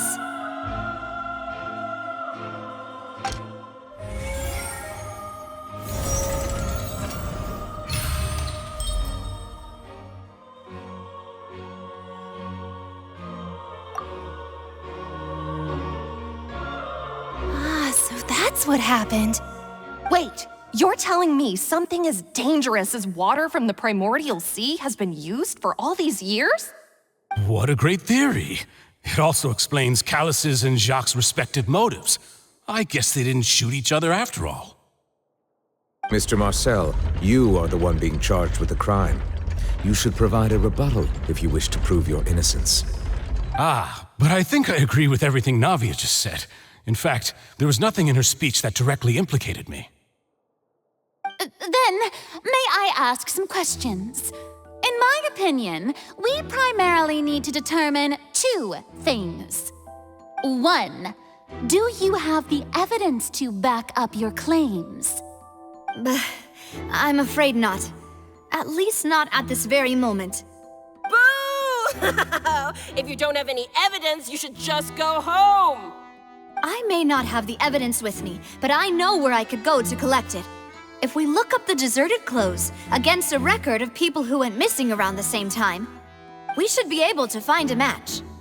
Considering the serial disappearances case, the guards probably kept careful records of all missing persons from around that time, regardless of age or gender. That makes sense to me. Monsieur Neuvillette, I would consider this to be a reasonable investigative direction. Why do I feel like Farina's acting a little differently today? Maybe she's scared of embarrassing herself again? Alternatively, she's become more diligent after charging an innocent citizen in the last trial. My second question has to do with the ensuing duel. If the truth is indeed as you described, then why didn't Mr. Callis explain himself in court? If he had testified that a person had been dissolved, he could have at least mounted a defense.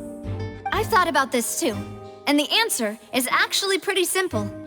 He felt there were things that were more important to him.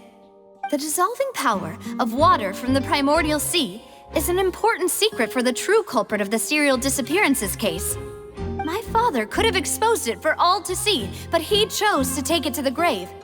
At that time, Spina di Rosula was in dire straits, and his reputation had already been shattered. He had no guarantee that going forward with the truth would allow the culprit to be brought to justice. What was certain, however, was that it would paint a gigantic target on my back. Boss once told me that Demoiselle had already been selected as the next target of the serial disappearances case. What? If the secret had gotten out, the culprit would have fought an all-out war with Espina right there and then. I wouldn't have been the only one in danger. All of us would have stood to lose our lives. Of course, the guards might eventually figure out the truth of the matter and determine that we were in the right. But what good would that do? How can a hollow verdict protect anyone? Had this opera house ever given my father any kind of confidence in its brand of justice, Spina di Rosula would have had no reason to exist. But by staying silent, we retain the ability to deter our opponents and continue the stalemate.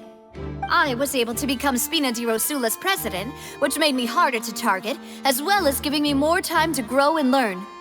And once I have figured out the truth and stepped up to the challenge, I will do what this opera house cannot, and restore my father's truth and honor back to him.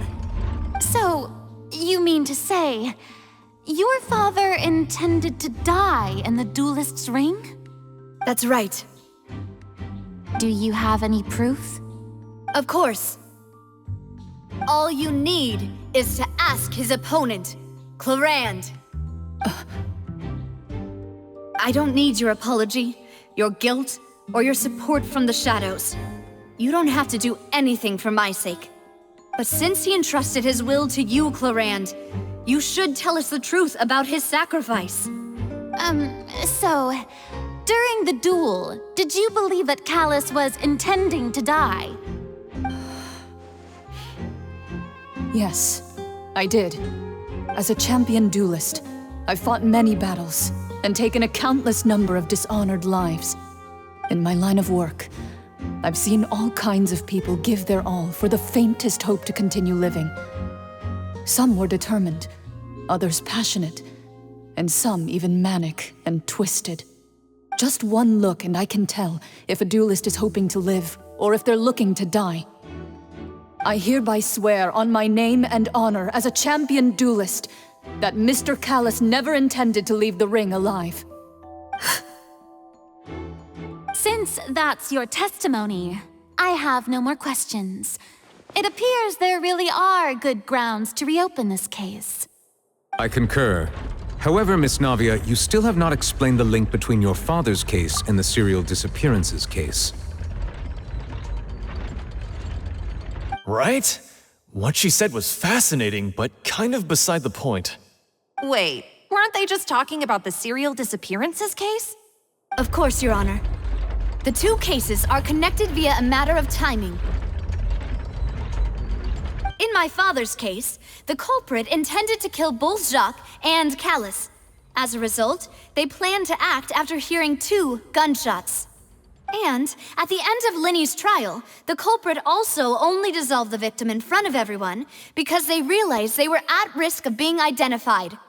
The culprit could only time their actions so precisely if they were already at the scene. Coincidentally, Marcel attended both the banquet and the trial. So that's why you suspected me. Even after hearing your reasoning, I still can't help but find it a little preposterous. I'm used to it, though. You've always been an impulsive and sentimental child, Navia. It's one of your most endearing traits. No need to appeal to pathos. I won't try to refute your points one by one, but even if everything you just said was true, can you prove that I was the only person present at both events? On top of that, does a person have to be physically present to control the timing? Can't someone remotely monitor the place?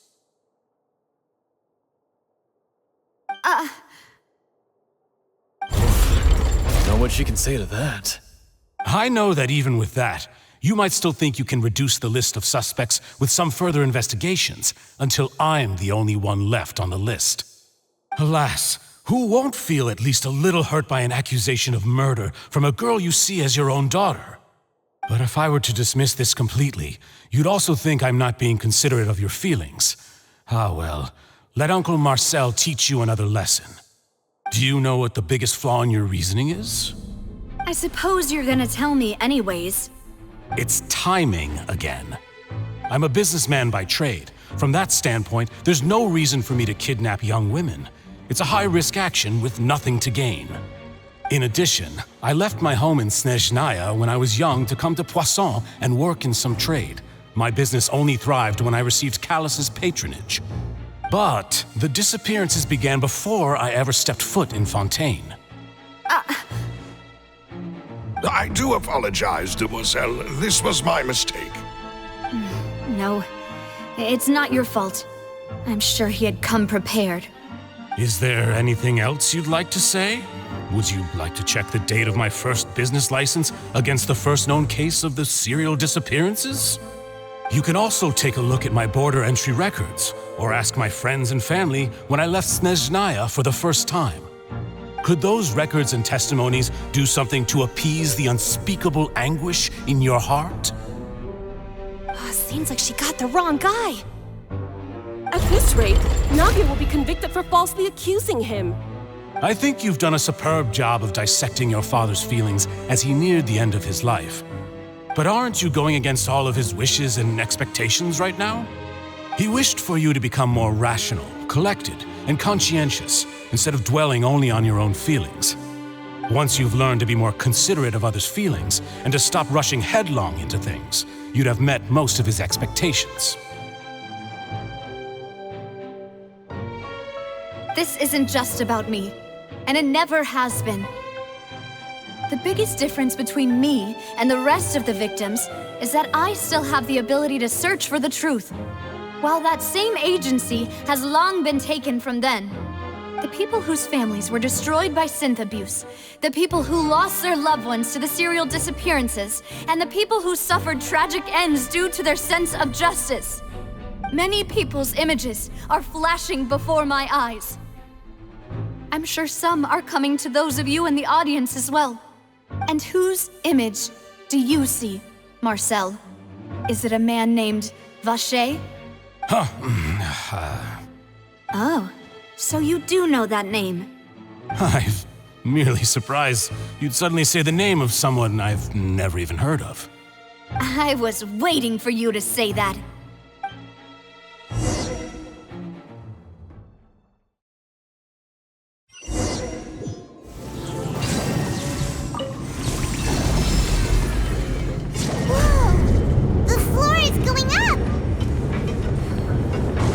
Is it because of this mechanism in the middle? That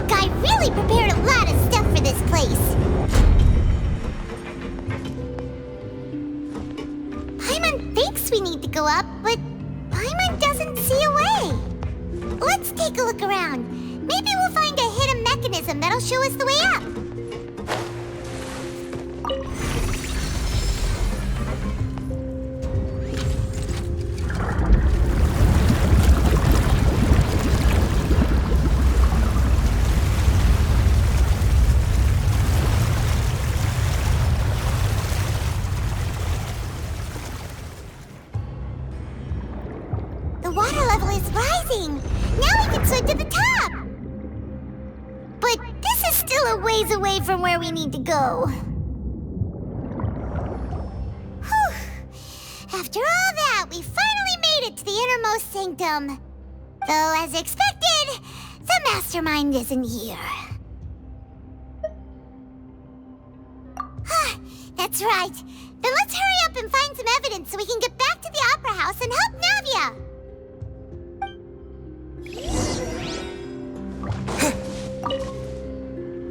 What's all this? Aw, it's a bunch of really cute things. Pink accessories, a hair tie, a necklace, even a makeup box. Oh, Paimon sees it too, but why are all these cute things labeled with different girls' names? Huh? You mean the girls from the serial disappearances? They were brought here? And then they were turned into water. And all the boxes of things, these names. That means... Oh, this is terrible!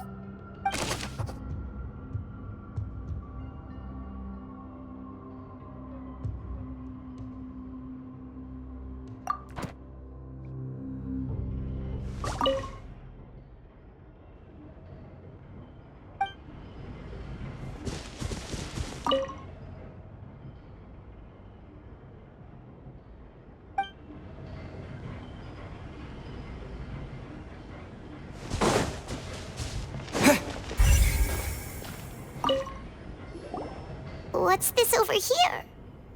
Looks like some kind of place for research. Experiment number 16 aims to verify Jacob Ingold's research conclusions on the primordial sea and use his theory as a foundation to achieve a breakthrough. The experiment was a failure.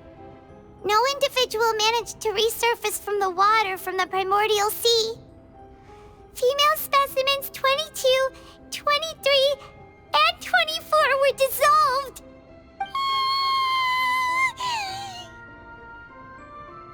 Sorry, Traveler. Paimon will try her best. It's just that Paimon's never read something so scary before. How can someone write something that terrible in such a matter-of-fact tone? You read the rest. Paimon's too scared to keep going.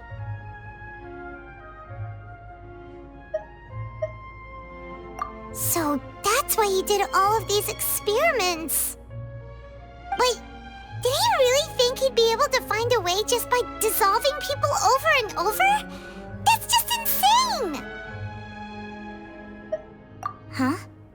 Isn't that the name you heard by the fountain? Paimon thought he was an eyewitness in the serial disappearances case.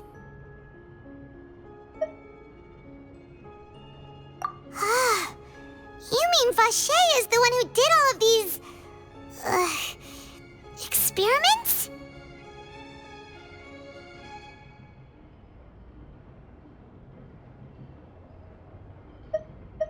So that's it! Vache was no victim, but personally took his lover and... No, that's not it either! If that's the case, why would he want people to resurface from the water? In any case, Paimon will write it all down.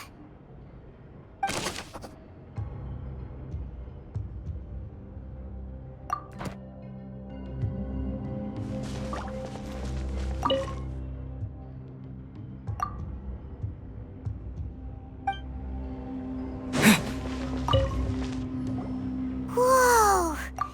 There's so much synth here! And so many bottles of ingredients that probably just contain the waters of the primordial sea. Mixing in progress, ready to drink, stock sample? Huh. They've also got all the synth pretty clearly labeled. Whoa, there's even fruit-flavored synth? Yep, it's super obvious.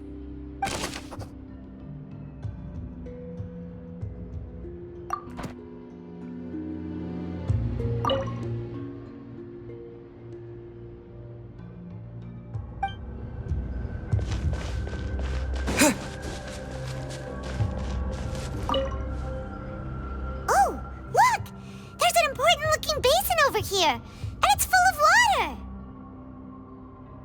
That means this is where they make all the synth, and that special water is the main ingredient. If you dilute it with normal water, you'll get synth, but the pure stuff can dissolve a human. Paimon will take notes on this incriminating evidence.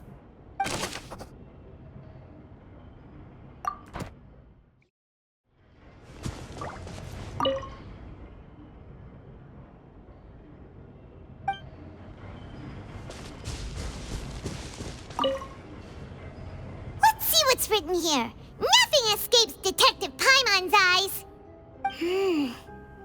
Callus. Navia's father. Oh, this seems to be an investigation report on him.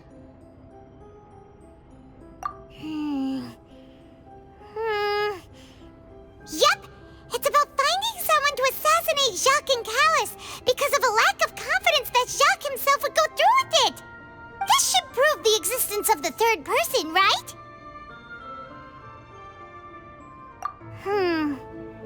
We still have not determined the exact content of the key information Callus has passed on to certain members of his organization. The old dog's a real menace to deal with. Even if he abides by the promise he's made to us, he will still have the upper hand. He can act whenever he wants to make our lives miserable. The only option left is to remove him from the picture entirely. I concur. Let's send someone to kill him. He won't declare war as long as we don't touch Navia. Oh, seems like we've got a bunch of correspondence between the higher-ups. They're all just so evil.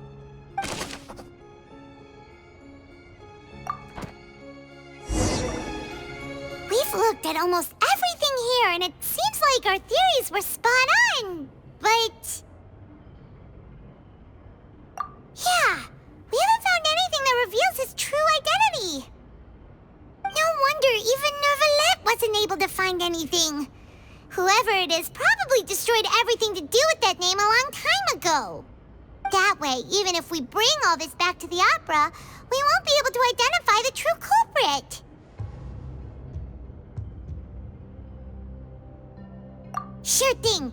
Paimon won't admit defeat to this guy either.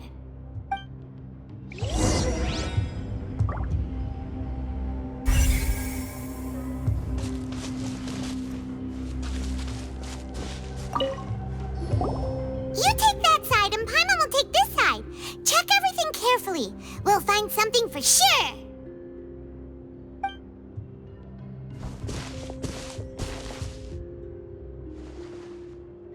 Ugh. Nothing at all. And Paimon can't even find snacks either. Whoa, really? Let Paimon see. Vinier. Isn't that Vache's lover's name? Then you found her diary. Let's see. Aw. It's just a normal diary chronicling their love story. She was so sweet, too. Oh, Paimon feels even worse for her now.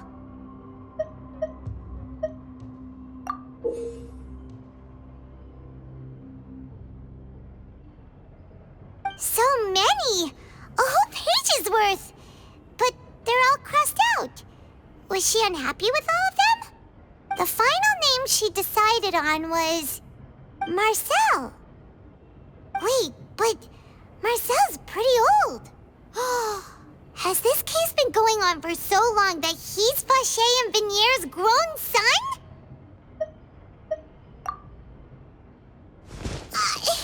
Hey! Paimon still hasn't figured it out yet.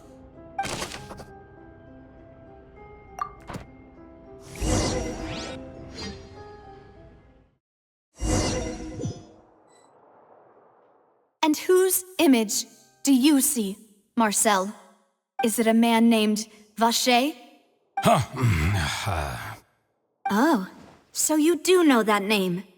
I've Merely surprised you'd suddenly say the name of someone I've never even heard of. I was waiting for you to say that. Navia! We're back! As expected of my partner. I just knew you'd return in the nick of time. Just how often do you intend to flout the rules of this court? It's all right, Monsieur Nervalette. Given their confidence, I expect they've found the crucial evidence.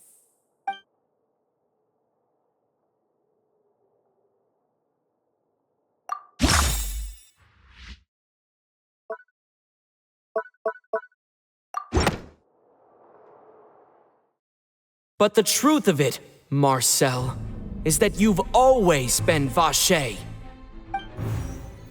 Huh? We've investigated your lair and we already know everything! After your lover, Venier, was dissolved, you kept abducting young women to experiment on the hopes of bringing her back to you! You even created Marcel as a new identity and destroyed all records of your past as Vacher! So that's it. Even the villains in opera performances rarely go that far. And with that, Marcel's motive has now been established. This information regarding your past also dismantles your prior timing defense. Well, Marcel, do you know where you went wrong? You fixated your gaze on the lover that passed away, instead of paying attention to the living people around you. So, you never noticed how we changed, or how we grew as individuals.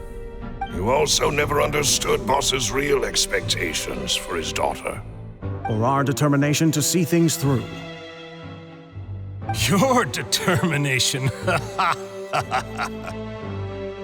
Mr. Marcel, please speak up now if you would like to defend yourself. Otherwise, the trial will move on to the next stage. Do you really think I wanted to do any of this? Pay attention to you? What for? Have you ever paid attention to me? Ever empathized with my pain? Ever known how it feels to watch the love of your life dissolve right in front of your eyes? No one helped me. No one even believed me. All those decades ago, even the officers from the Maison Gardiennage were laughing at me. They said there's no way a human being can turn into water. So I must have gone mad from grief. Vinier's death was brushed away by all of you as if it didn't matter at all. Well, now you know, don't you? Ha! Well, it's too late now. All those who were dissolved are gone forever. You only have yourselves to blame.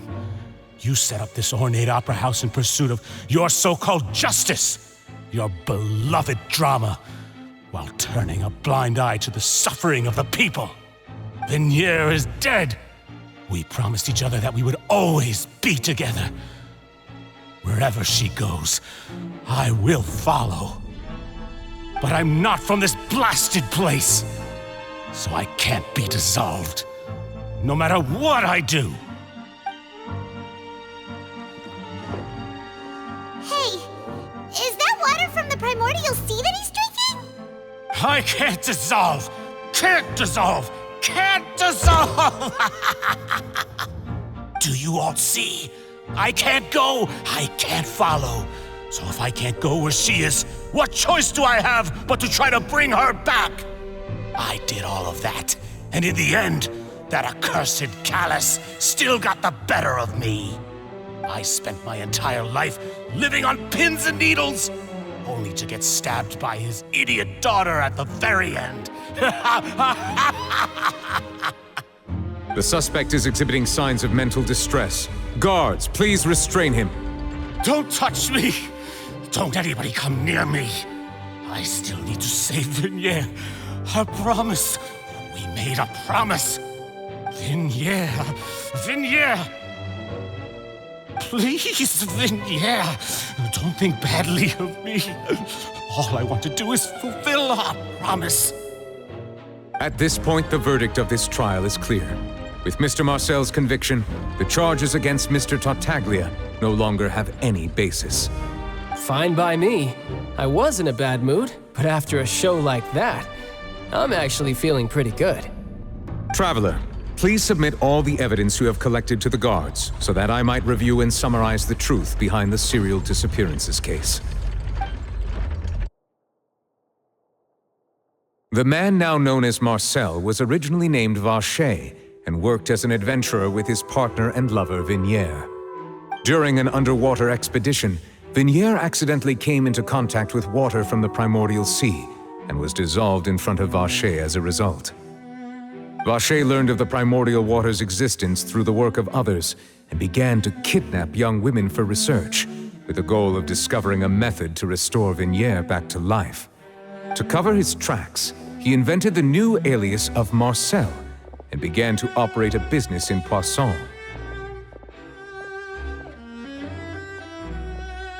During the course of his research, Vacher discovered that a diluted concoction of water from the primordial sea can induce feelings of euphoria and began to manufacture and market synth. However, as he accumulated wealth to fund his continued research and expanded the scope, he came into conflict with Spina di Rosula. After exchanging blows with Spina di Rosula for many years, Vacher decided to assassinate their president Callus at a banquet. Although the assassination did not go as Vacher expected, he was able to turn Callus into the murder suspect by dissolving the assassin he sent to the scene. And just recently, Vacher attempted to frame Linny as the culprit of the serial disappearances case, using a similar method. However, his attempt to frame Linny failed, and the power of water from the primordial sea became public knowledge. This case also exposed enough of Vacher's machinations that he was eventually successfully charged in court. Thus concludes the enigmatic history of the serial disappearances case, with the truth revealed to all.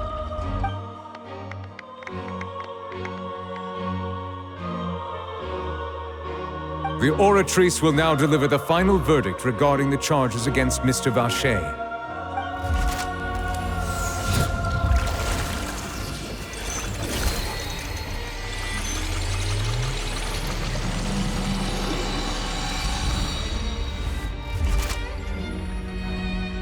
According to the judgment of the Oratrice Mécanique d'Analyse Cardinale, Mr. Vacher is guilty. Guards! Take Vacher away.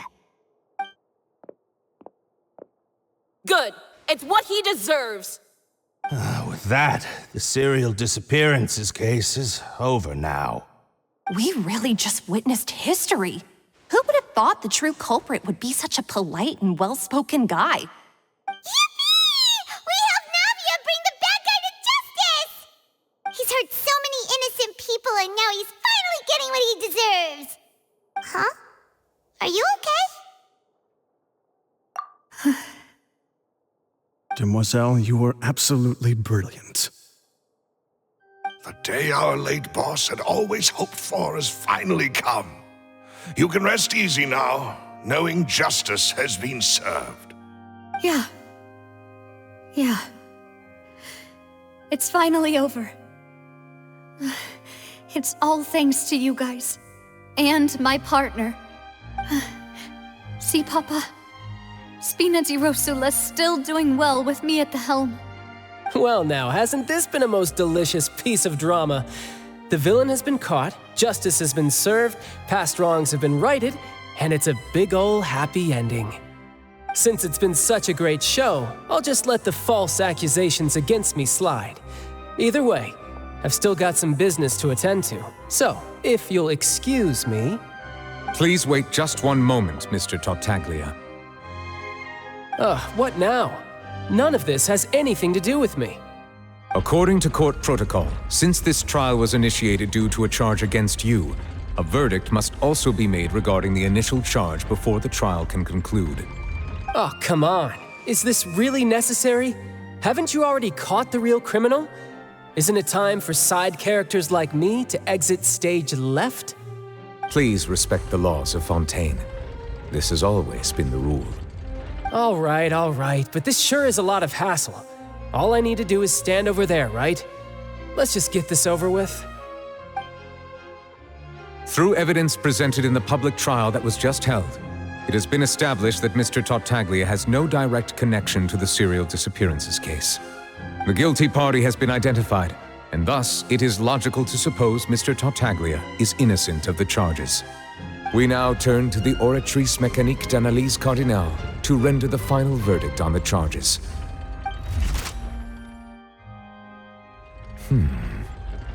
According to the judgment of the Oratrice Mécanique d'Analyse Cardinale, Mr. Tartaglia is guilty. What? Hey! That's not funny! Didn't you just say I'm supposed to be innocent? What's with this verdict? Is your justice machine malfunctioning? Huh? This has never happened before. The Oratrice actually returned a different verdict from the Chief Justice. I mean, have you ever heard of an innocent Fatui Harbinger? Do you think the Oratrice might have just convicted him on general principle? But weren't the charges about the serial disappearances case? No matter what else he's guilty of, it shouldn't affect the verdict in this case, right? The judgment of the Oratrice Mécanique d'Analyse Cardinale is, by law, the final verdict of the court. We must accept the guilty verdict. Guards, please take the suspect into custody per court protocol.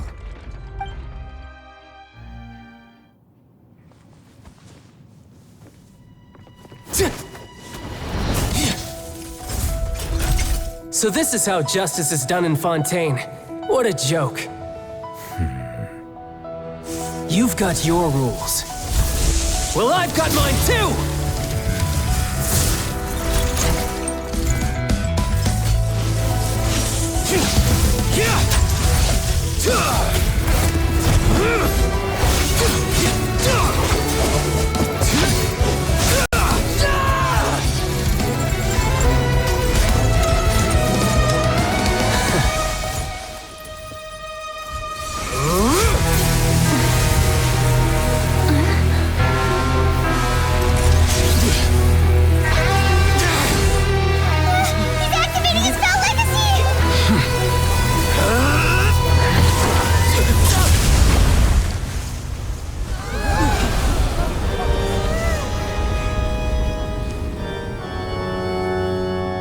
I am sorry.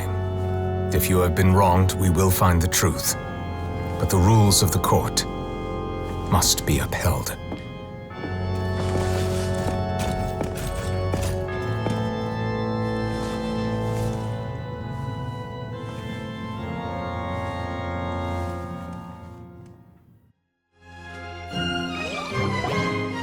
Hey, Monsieur Nouvelette, what's going on? Shouldn't they have been cleared already? Apologies. This is also the first time I've encountered such a situation. However, according to the rules established at the conception of Fontaine's court system, the Oratrice's judgment is the final verdict of the court. All I do is follow court procedure. As for why the Oratrice arrived at the conclusion it did, you should probably ask someone more knowledgeable than me.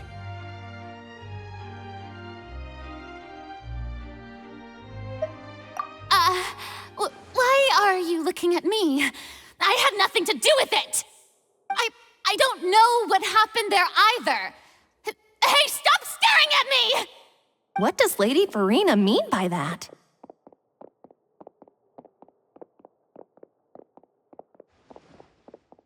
She says she has no idea either? But that's impossible. Didn't she create the Oratrice herself? Yeah, so are the verdicts reliable or not? Can results like this really be called justice?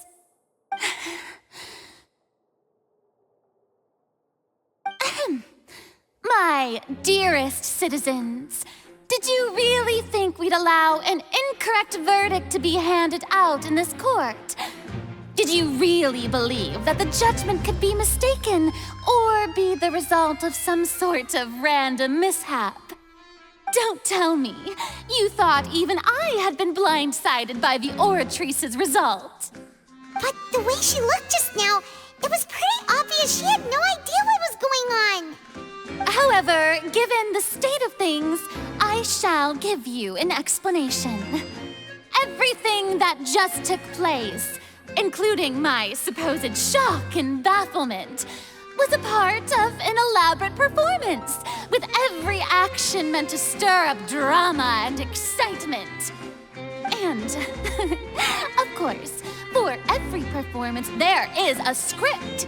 Everything has unfolded exactly as I expected from the very beginning. As the embodiment of the very concept of justice, the Oratrice shall never render an arbitrary judgment! If you thought Child had nothing to do with the serial disappearances case, it is only because you've been blinded by the superficial appearance of innocence.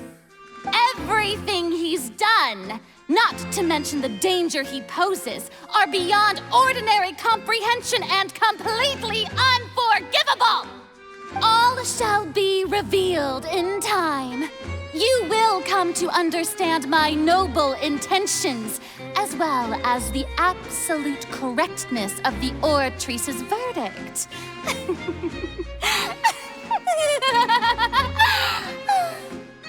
Now, having said that, although I hate to leave things hanging in suspense, it is now time for this performance to end.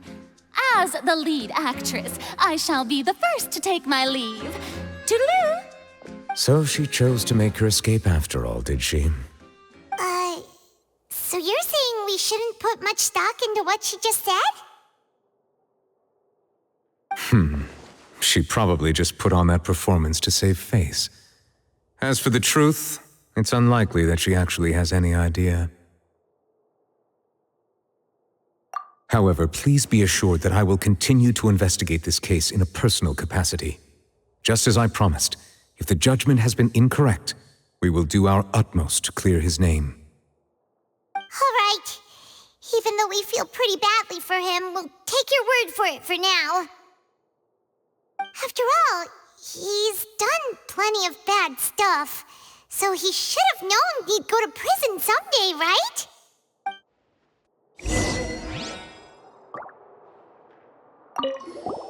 Oh, Monsieur Nervalet! That power you showed when you took him down.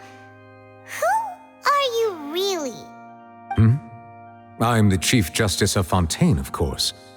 If officers of the law lack the strength and capability to enforce it, then it makes a mockery of justice.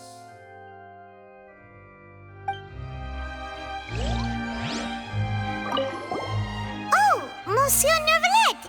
That power you showed when you took him down. Who are you really? I'm the Chief Justice of Fontaine, of course. If officers of the law lack the strength and capability to enforce it, then it makes a mockery of justice.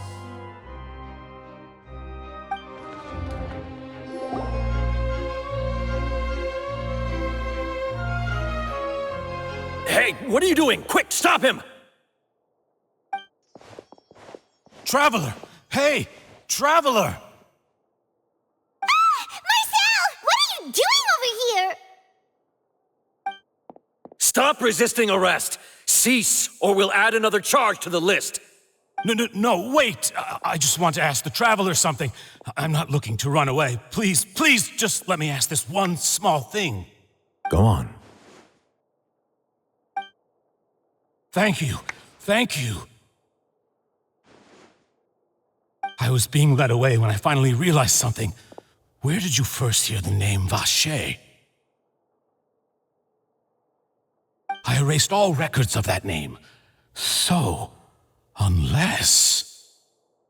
Are you still trying to prove your innocence? Give it up. You've already been convicted. Really? You did? You're sure? You met her? But how could that be? How did you manage to do it? The Fountain of Lucine?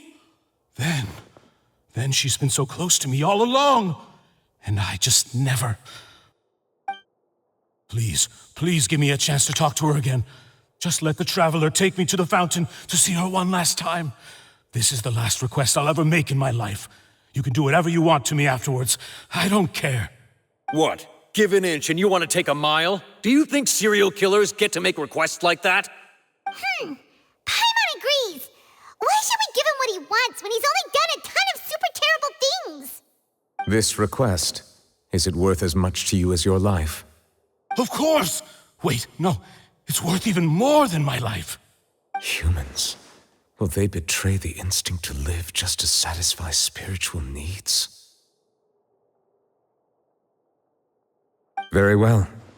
I will grant your request. Your Honor, I fear that... I will go with him. You do not need to worry about any escape.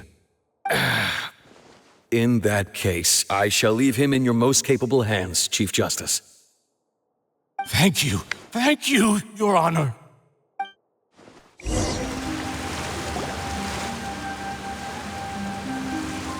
Is this the place? You said she's here, but what do I need to do to see her? Yeah, and even Paimon could hear her after drinking that thing. Didn't you just drink a lot of it on the stage as well? Oh, in that case... Vache! Ah! Yes, that's it! So you heard it too! Vinier, it's me! It's me, Vache! Vache? Vache! I'm here! I'm here! Where are you, Vinier? I'm coming for you. I'm finally here for you. Hey, wait! Be careful! Hey, wait! Vinier, is that you? It's me, Vache! Vinier! Vache? Why did you come? Didn't I say? You don't need to look for me. You look a lot older than I remember. How long has it been? It's been more than 20 years. I've suffered for over 20 years since the day you left. All this time, only the thought of bringing you back has kept me alive. Nothing else mattered to me. I must be dreaming. Who would have thought I'd get the chance to tell you all of my feelings like this? Vinier, you are my everything. I really don't know how I could live without you. But Vache, if you ask me, this world would be better off without you. What are you saying? If not for you, I would have finished my law degree and probably become a top-tier attorney one day. If not for you, I would have continued to pursue my love of the arts, and my works would have been displayed in the Palais Mermonia itself. If not for you, I would at least have been able to take care of my mother. And she would not have grown old and died alone, with nothing but the tears on her cheeks. It's all because of your selfishness, Vache. It's all because of you. You... Wait, you are not Vinier. Who are you? You're right. I am not Vinier. I am the sacrifices. Every woman who died by your hand, as our bodies dissolved, our consciousnesses flowed back to the primordial sea. Our thoughts circulated endlessly within the primordial sea, and we were no longer individuals, but we became one, just as streams of water come together in the sea. I'm Cressy. I'm Lemony. I'm Azine. The only one I am not is Vinier. Why? But then, where is Vinier? She doesn't want to see you anymore. Every tendril of her consciousness is avoiding you. This is what you get for your selfishness. Your selfishness robbed us of our lives and our futures. You said time and time again that you'd do any and everything for her. But did you ever consider whether she'd want to see you do the things that you did? if she would despise you for what you became.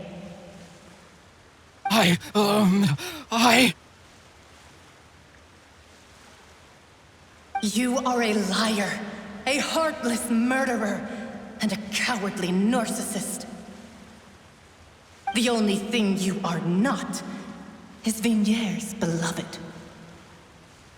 From the moment your first victim died and her consciousness merged with Vigniere's, she has had nothing but pure hatred for you.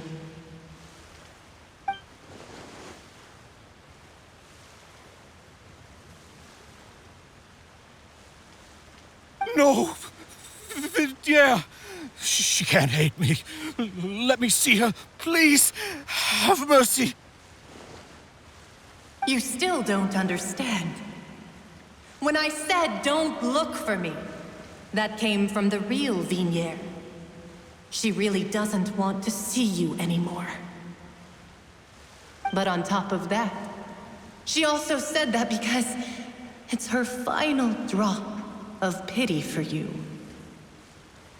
She said that because she knew that if you did come here, we will show no mercy to you. Vache. Vache? Vache? Vache. Vache. Vache. Vache. Drown.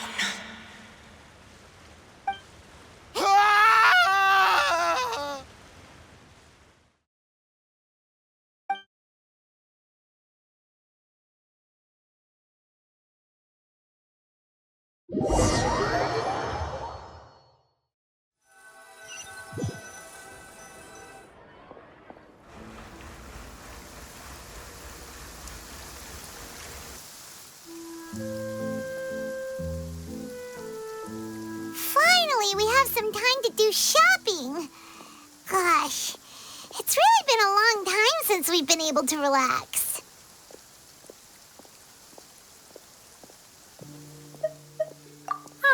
Well met, partner.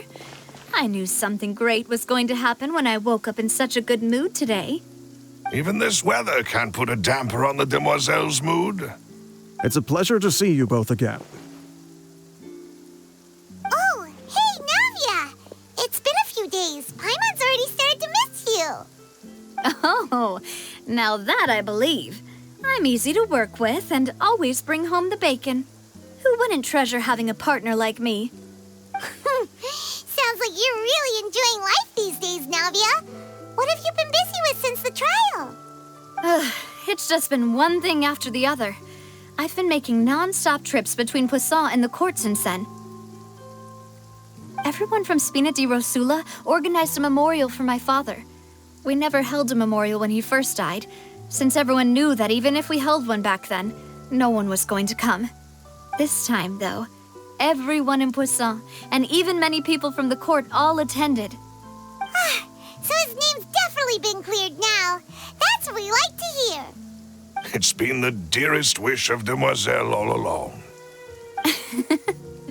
That blasted stubborn fool. I was right to put my faith in him. I'm so glad I didn't give up on the case all those years ago.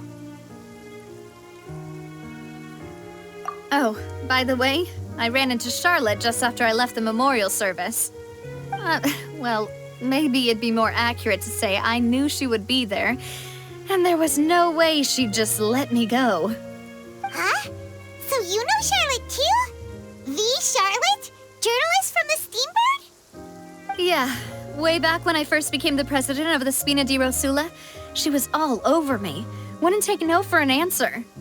I believe the story was called The True Heart of Darkness, Secret Tales of the Yellow Rose. To be fair, though, it was a really flattering feature. So, we've been on pretty good terms ever since. She was trying to lean on our friendship to get me to do an exclusive piece on the serial disappearances case. Oh yeah, she told us about that. She's always been super interested in that case, so now her wish has finally come true too. Anyway, I told her to make sure that when she writes about you guys entering the opera house with the critical evidence, that you both sound really cool. Now that's another thing to look forward to. We trust Charlotte's skills with a pen for sure. Oh, and in other news, I also took Clorand out for a meal. Oh, are you two on better terms now? While you were investigating Vashay's headquarters, Clorand gave testimony on my father's behalf. It was thanks to her that we were able to turn the tide. I wanted to thank her. I mean, there's also no point in being awkward all the time, so we took the chance to reconcile with each other. Oh, that's great. Paimon also thought Clorand wasn't actually a bad person. It's always good to have more friends. Anyway, now that the case has finally been solved, perhaps it will slowly begin to fade from the public consciousness. Oh, actually, there's still one last thing I need to do. What is it?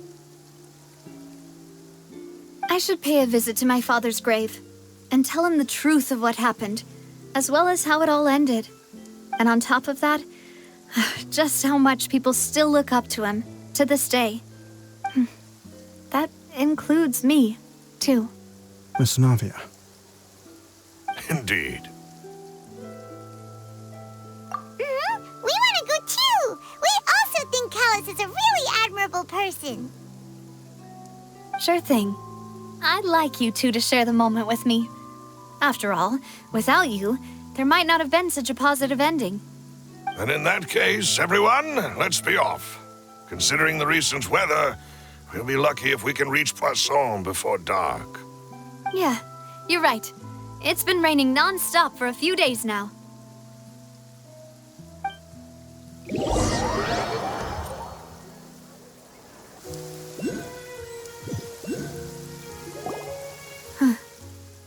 This is where my father's grave is. To be perfectly honest, even I haven't been back here for a long time. Huh? There's someone there already. Wait, that figure. It can't be. Isn't that Neuvillette? Why would the Chief Justice be here? Huh? Navia?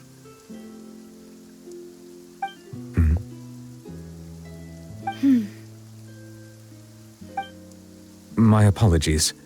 I should have asked before coming to pay my respects. Don't say that. Sorry about that. Oh, I was trying to say there's no need for you to apologize. I wanted to show my father how much I've grown, but still, I doubt I've grown to the point that even the Chief Justice would feel compelled to apologize to me over and over. In that case, I will stop apologizing for now. You really could use some pointers on understanding human emotions, Monsieur Neuvillette. In any case, why did you come to Poisson? Well, ever since that day, I've been turning a question over and over in my head. Just what is justice anyway?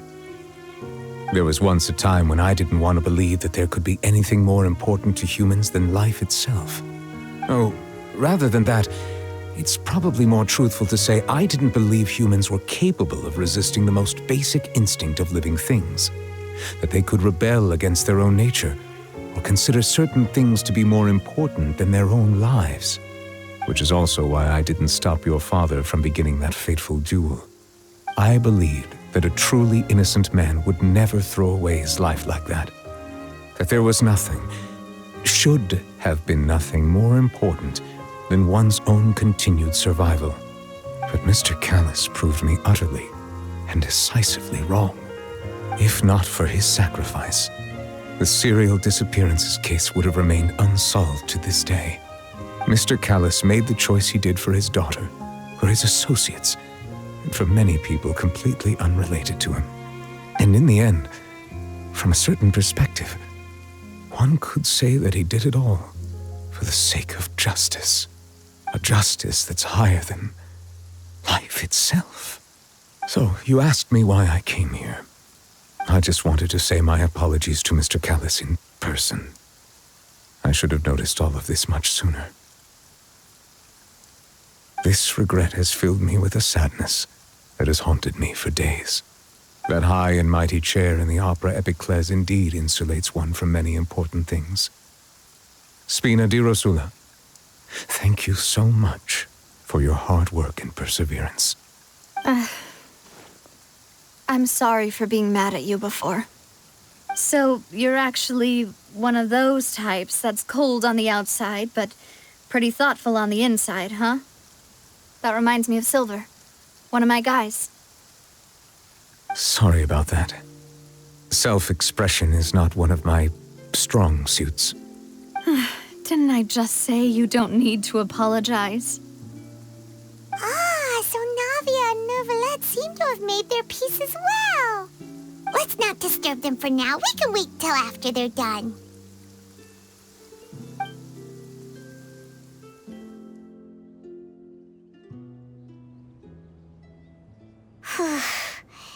Paimon's never paid respects at someone's grave before. Did Paimon do anything rude there? Huh?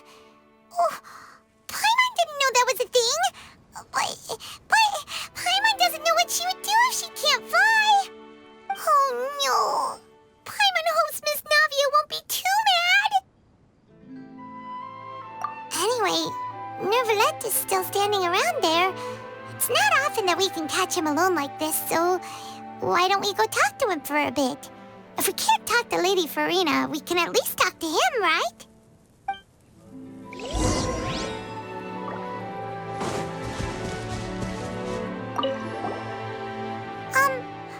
Paimon's really sorry, Navia, but Paimon did something pretty disrespectful just now. What are you saying, Paimon? I don't think I get it. Well, aren't you not supposed to fly around someone's grave? Huh? Who told you that? Hey, Traveler! Why did you mess with Paimon again?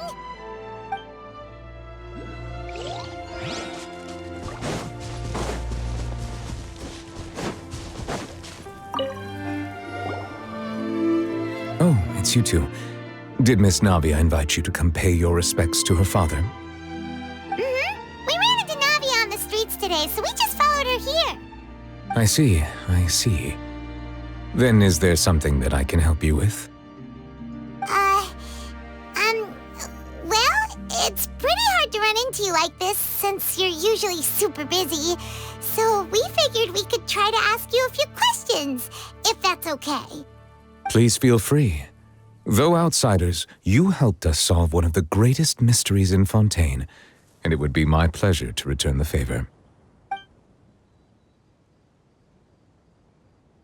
So, at court, the bad guys referred to that special water as water from the primordial sea, but what is it really?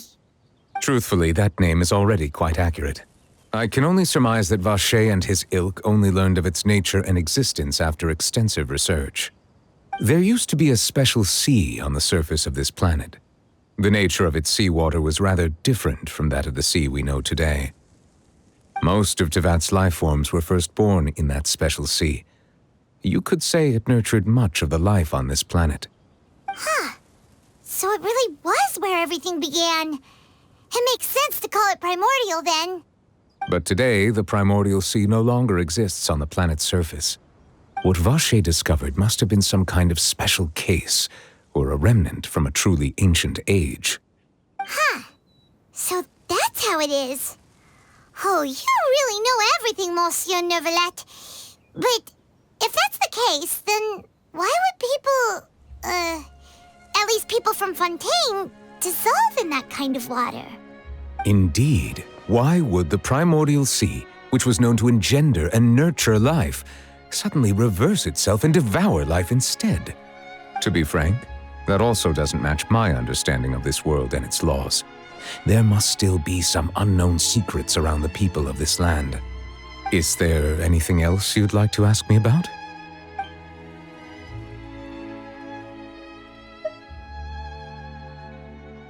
That the sea levels will rise and everyone will be dissolved in water, leaving Farina crying alone on her throne, but the sins of the people will be finally washed away for good. Does that appropriately summarize the version you've heard? That's right! It was Linny that told us back then. And that about covers all the main points. Yes, up to the present, I think we reached a point where we have no choice but to confront this prophecy directly. Rumors have it that this prophecy is rooted in the last words the former Hydro Archon left to the world before she passed away. A prophecy? Of the former Hydro Archon? Wow. This is the first time that we've ever heard of it. 2 parts of the prophecy have already proven correct. The rising sea levels and the ability of the people of Fontaine to be dissolved. We should be more vigilant and stay on the watch for further signs. Speaking of the prophecy, Farina has also always taken it quite seriously. Indeed, she has been collecting information and intelligence from across Tevat for this purpose. If the rumors were true, then perhaps this prophecy is the conundrum left to Farina by her predecessor. But with Farina being the way she is, can we really trust her to solve it? Is there anything else you'd like to ask me about?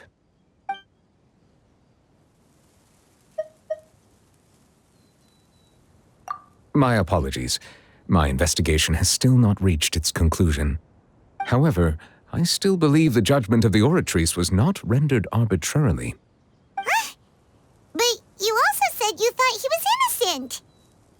For many years, I have been quite aware that the Oratrice does not simply mechanically repeat the verdict that I give on each case. As a divinely created mechanism, the people's unified faith in the concept of justice is integrated into it. Not only can it produce the incredible power of indemnitium, but it likely also possesses other traits, such as self-awareness. Which is all to say, I have been prepared for a situation like this for a long time. So when Linny told us that he heard a human voice from the room where the Oratrice's core is stored... I was not aware such a thing had occurred. Perhaps that could serve to prove my conjecture. I will add that to the list of items to investigate. In any case, I am inclined to believe that the Oratrice does have a methodology all its own. We just do not have enough information. Based on Farina's reaction, I doubt even she had any idea what was going on. She managed to bluff her way through it, though, with her time-tested twin tricks of bravado and drama. While we do intend to get to the bottom of this, for now, we regret to say that the Fatui Harbinger will just have to bide his time in the fortress of Meripede. If we did incorrectly convict him of crimes he did not commit, we will most certainly compensate him to the fullest extent allowed by the law. If you ask Paimon, the only compensation he'll want is a no-holds-barred fight with you. Is there anything else you'd like to ask me about?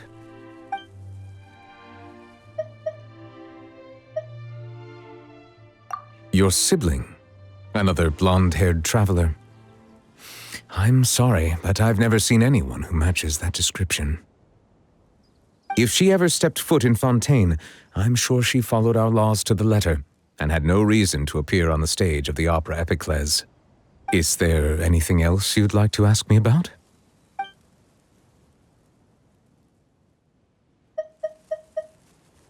Very well.